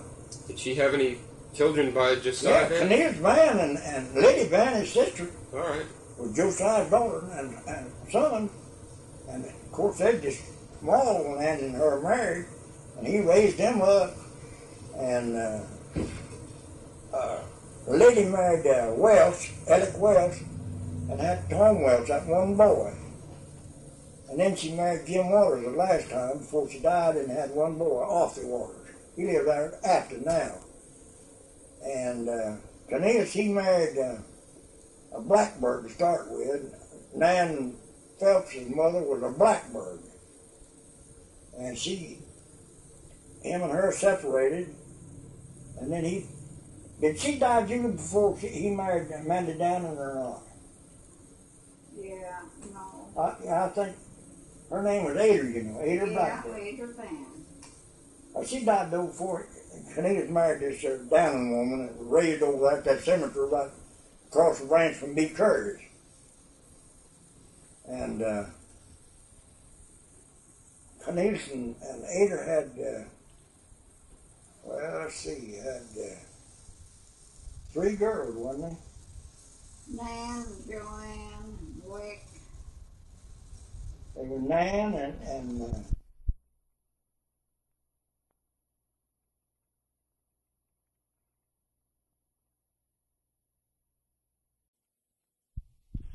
was 2, and Wick was 3,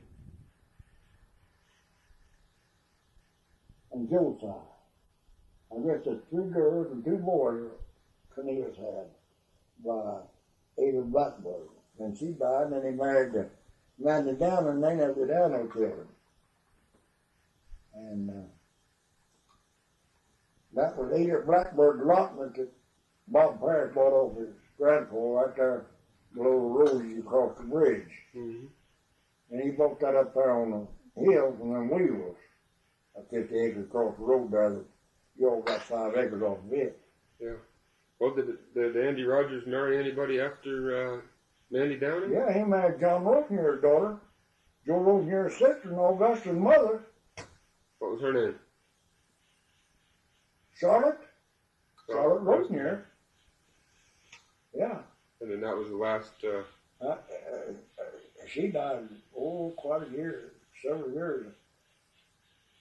Andy died in 37. When did Charlotte die, Julie?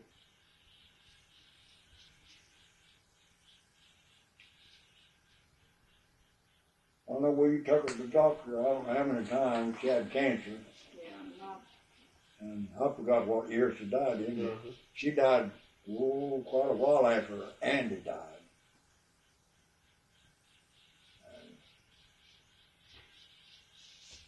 Augusta married, first time she married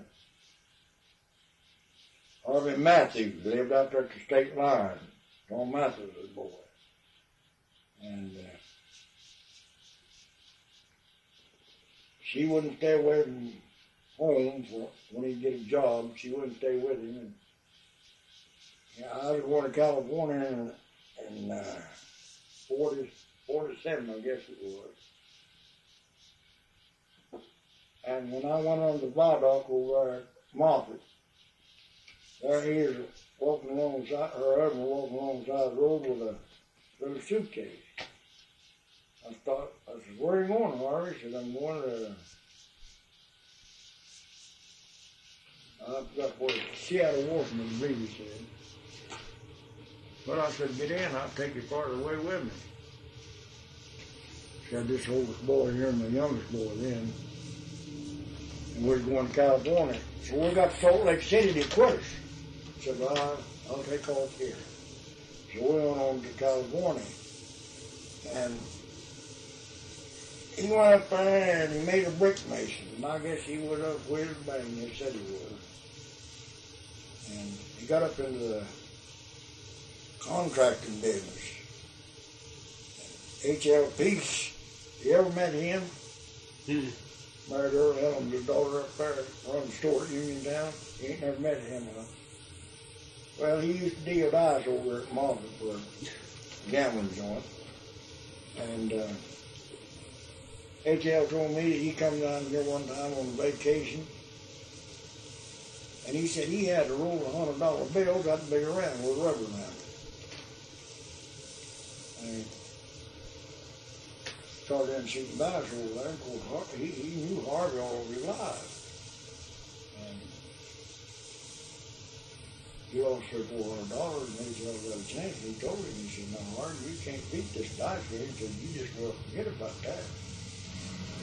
Well, Harvey quit playing. Might have lost it all of it if H.L. hadn't told him. I don't know what they had, but there wasn't no way H.L. had beaten him. Was there any gambling places in Short or Nycut or Oakdale? Not now. I mean, way back when? Way back in the Oh, that was early Moffat. days. He was dealing over at Moffat. Yeah. H.L. Oh, was there any places around in local places where the people would gamble? No, back in the 20s and 30s when you're living there in Short. No. What poker playing we just done it in the brush outside the road. Yeah. Shooting dice and playing poker. I used to shoot little dice and play poker on the road. Yeah. I played many a game over there in this courthouse right there now, what they got in that big rock building. I used to go over there on Saturday and we'd build up a big farm, play all day Saturday night, and Sunday, about dark, we'd leave and come home over there to Aikens.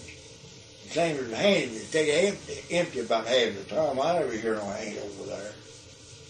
But I played a mini game of cards in there. Won a lot of dollars in there and lost a lot of dollars in there. Now, gambling money ain't got no home. I come up here to South on one night, off Butte Cheek, and I was working for him too, and his brother and Jess Goodman. And I won $800 off them, and I went to Fort Smith and got drunk, take over there and spent every dollar of it. Well, I bought us through the clothes and some shoes and a new hat and stuff, but might say just throwed it away. Then I come back home and went to work. She won't let me gamble. Yeah.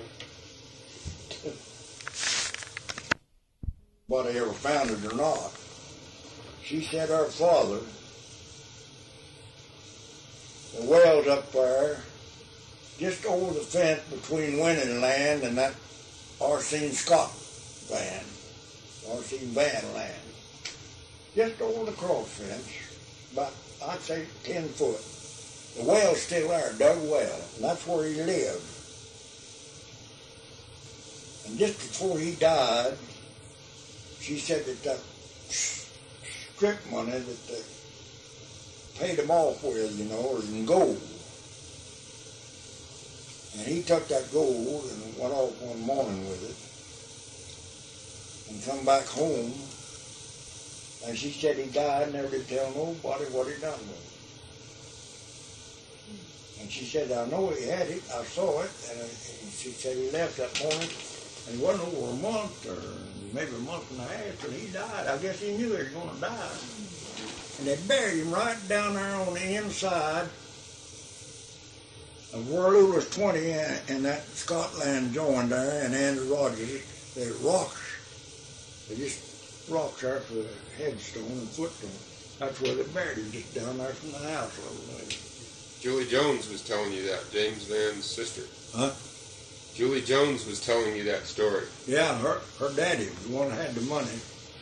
And she said, and Andrew Rogers said that, he told me about it one time. He said, I don't doubt but what he done it. He said, a lot of Indians done that very thing. They had any money, they buried it, wouldn't tell nobody where they put it. Well, I want somebody to know if I buried something.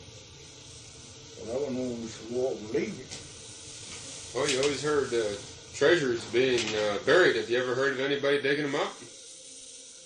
Oh, well, it's been known that there's been treasures dug up.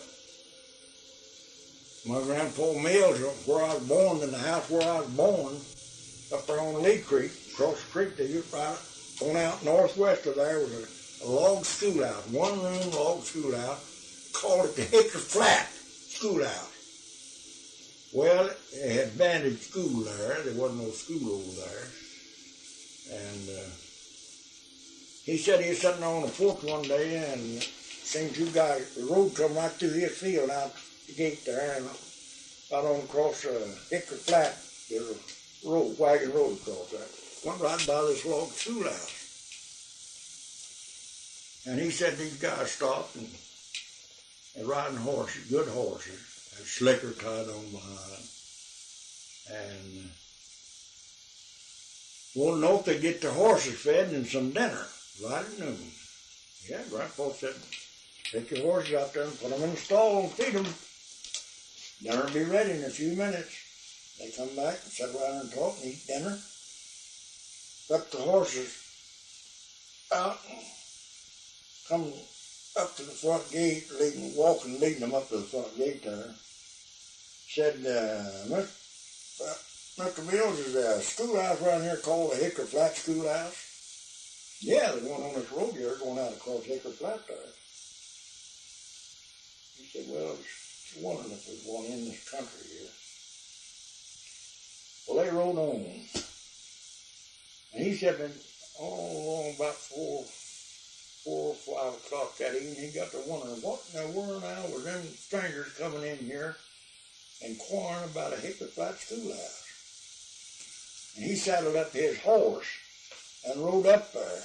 And there was a big rock, I guess what he said, bigger than that table there, for a step rock going into this old schoolhouse. They had turned that over and dug that out, and there was the old copper pot with the rings of that money all around it. That was known to be dug up.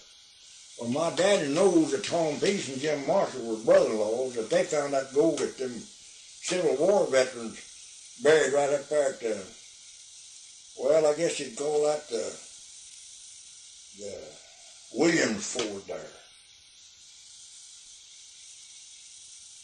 Right below where old Clarence Road lived.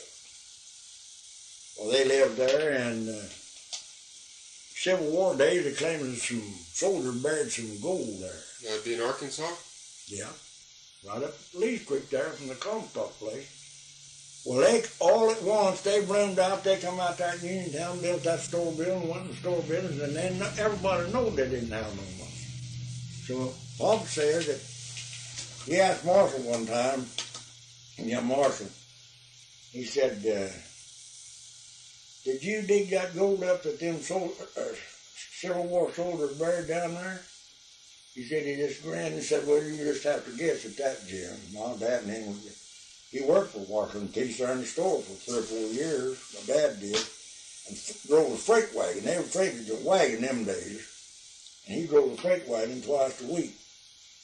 From Uniontown to Van Buren. Leave 4 o'clock in the morning in the winter time, get back at 9:30 that night. A load of freight. That's how bad the road was. He's about 14 miles down there. And he worked for him there for, well, I don't know, 3 or 4 years.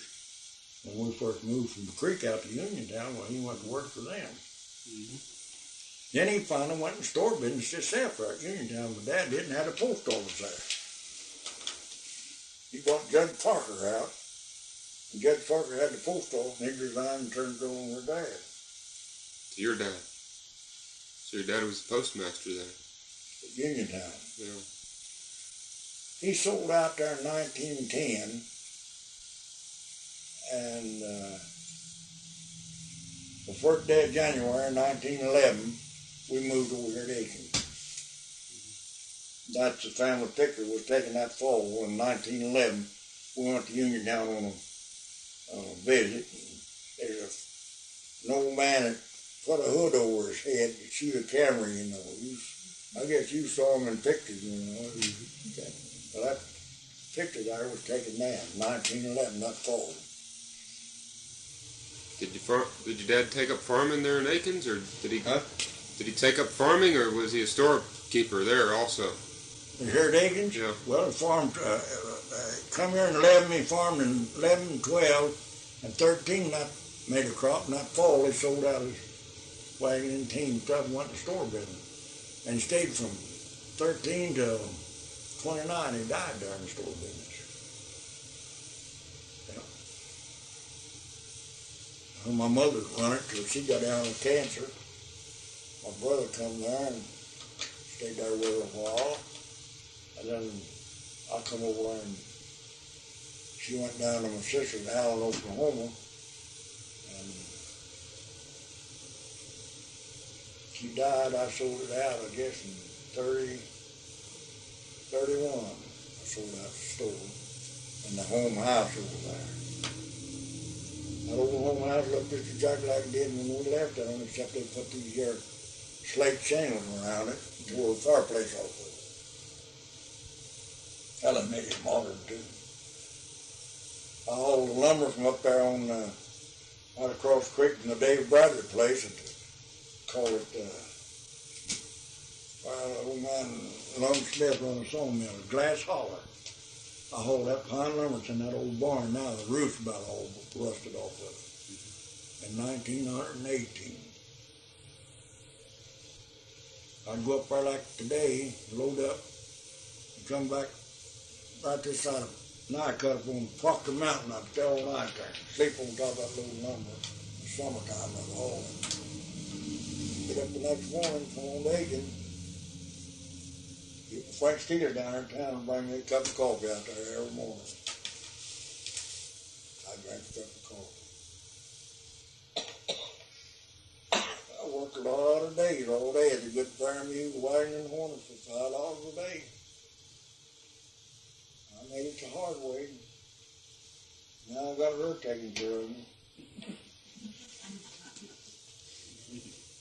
I told her that day, I said, I ain't never figured out how come you married me. She'd never been married, you see. I ain't never yet figured that out. I told you the other day, what did I tell you? I felt sorry for you or what?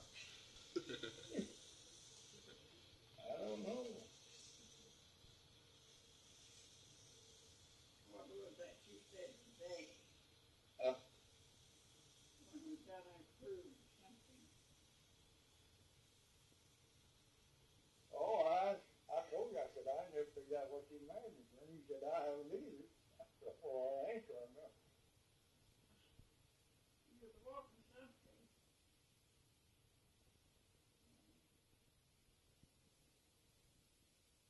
Well, that's been gone long. I haven't had to take care of him.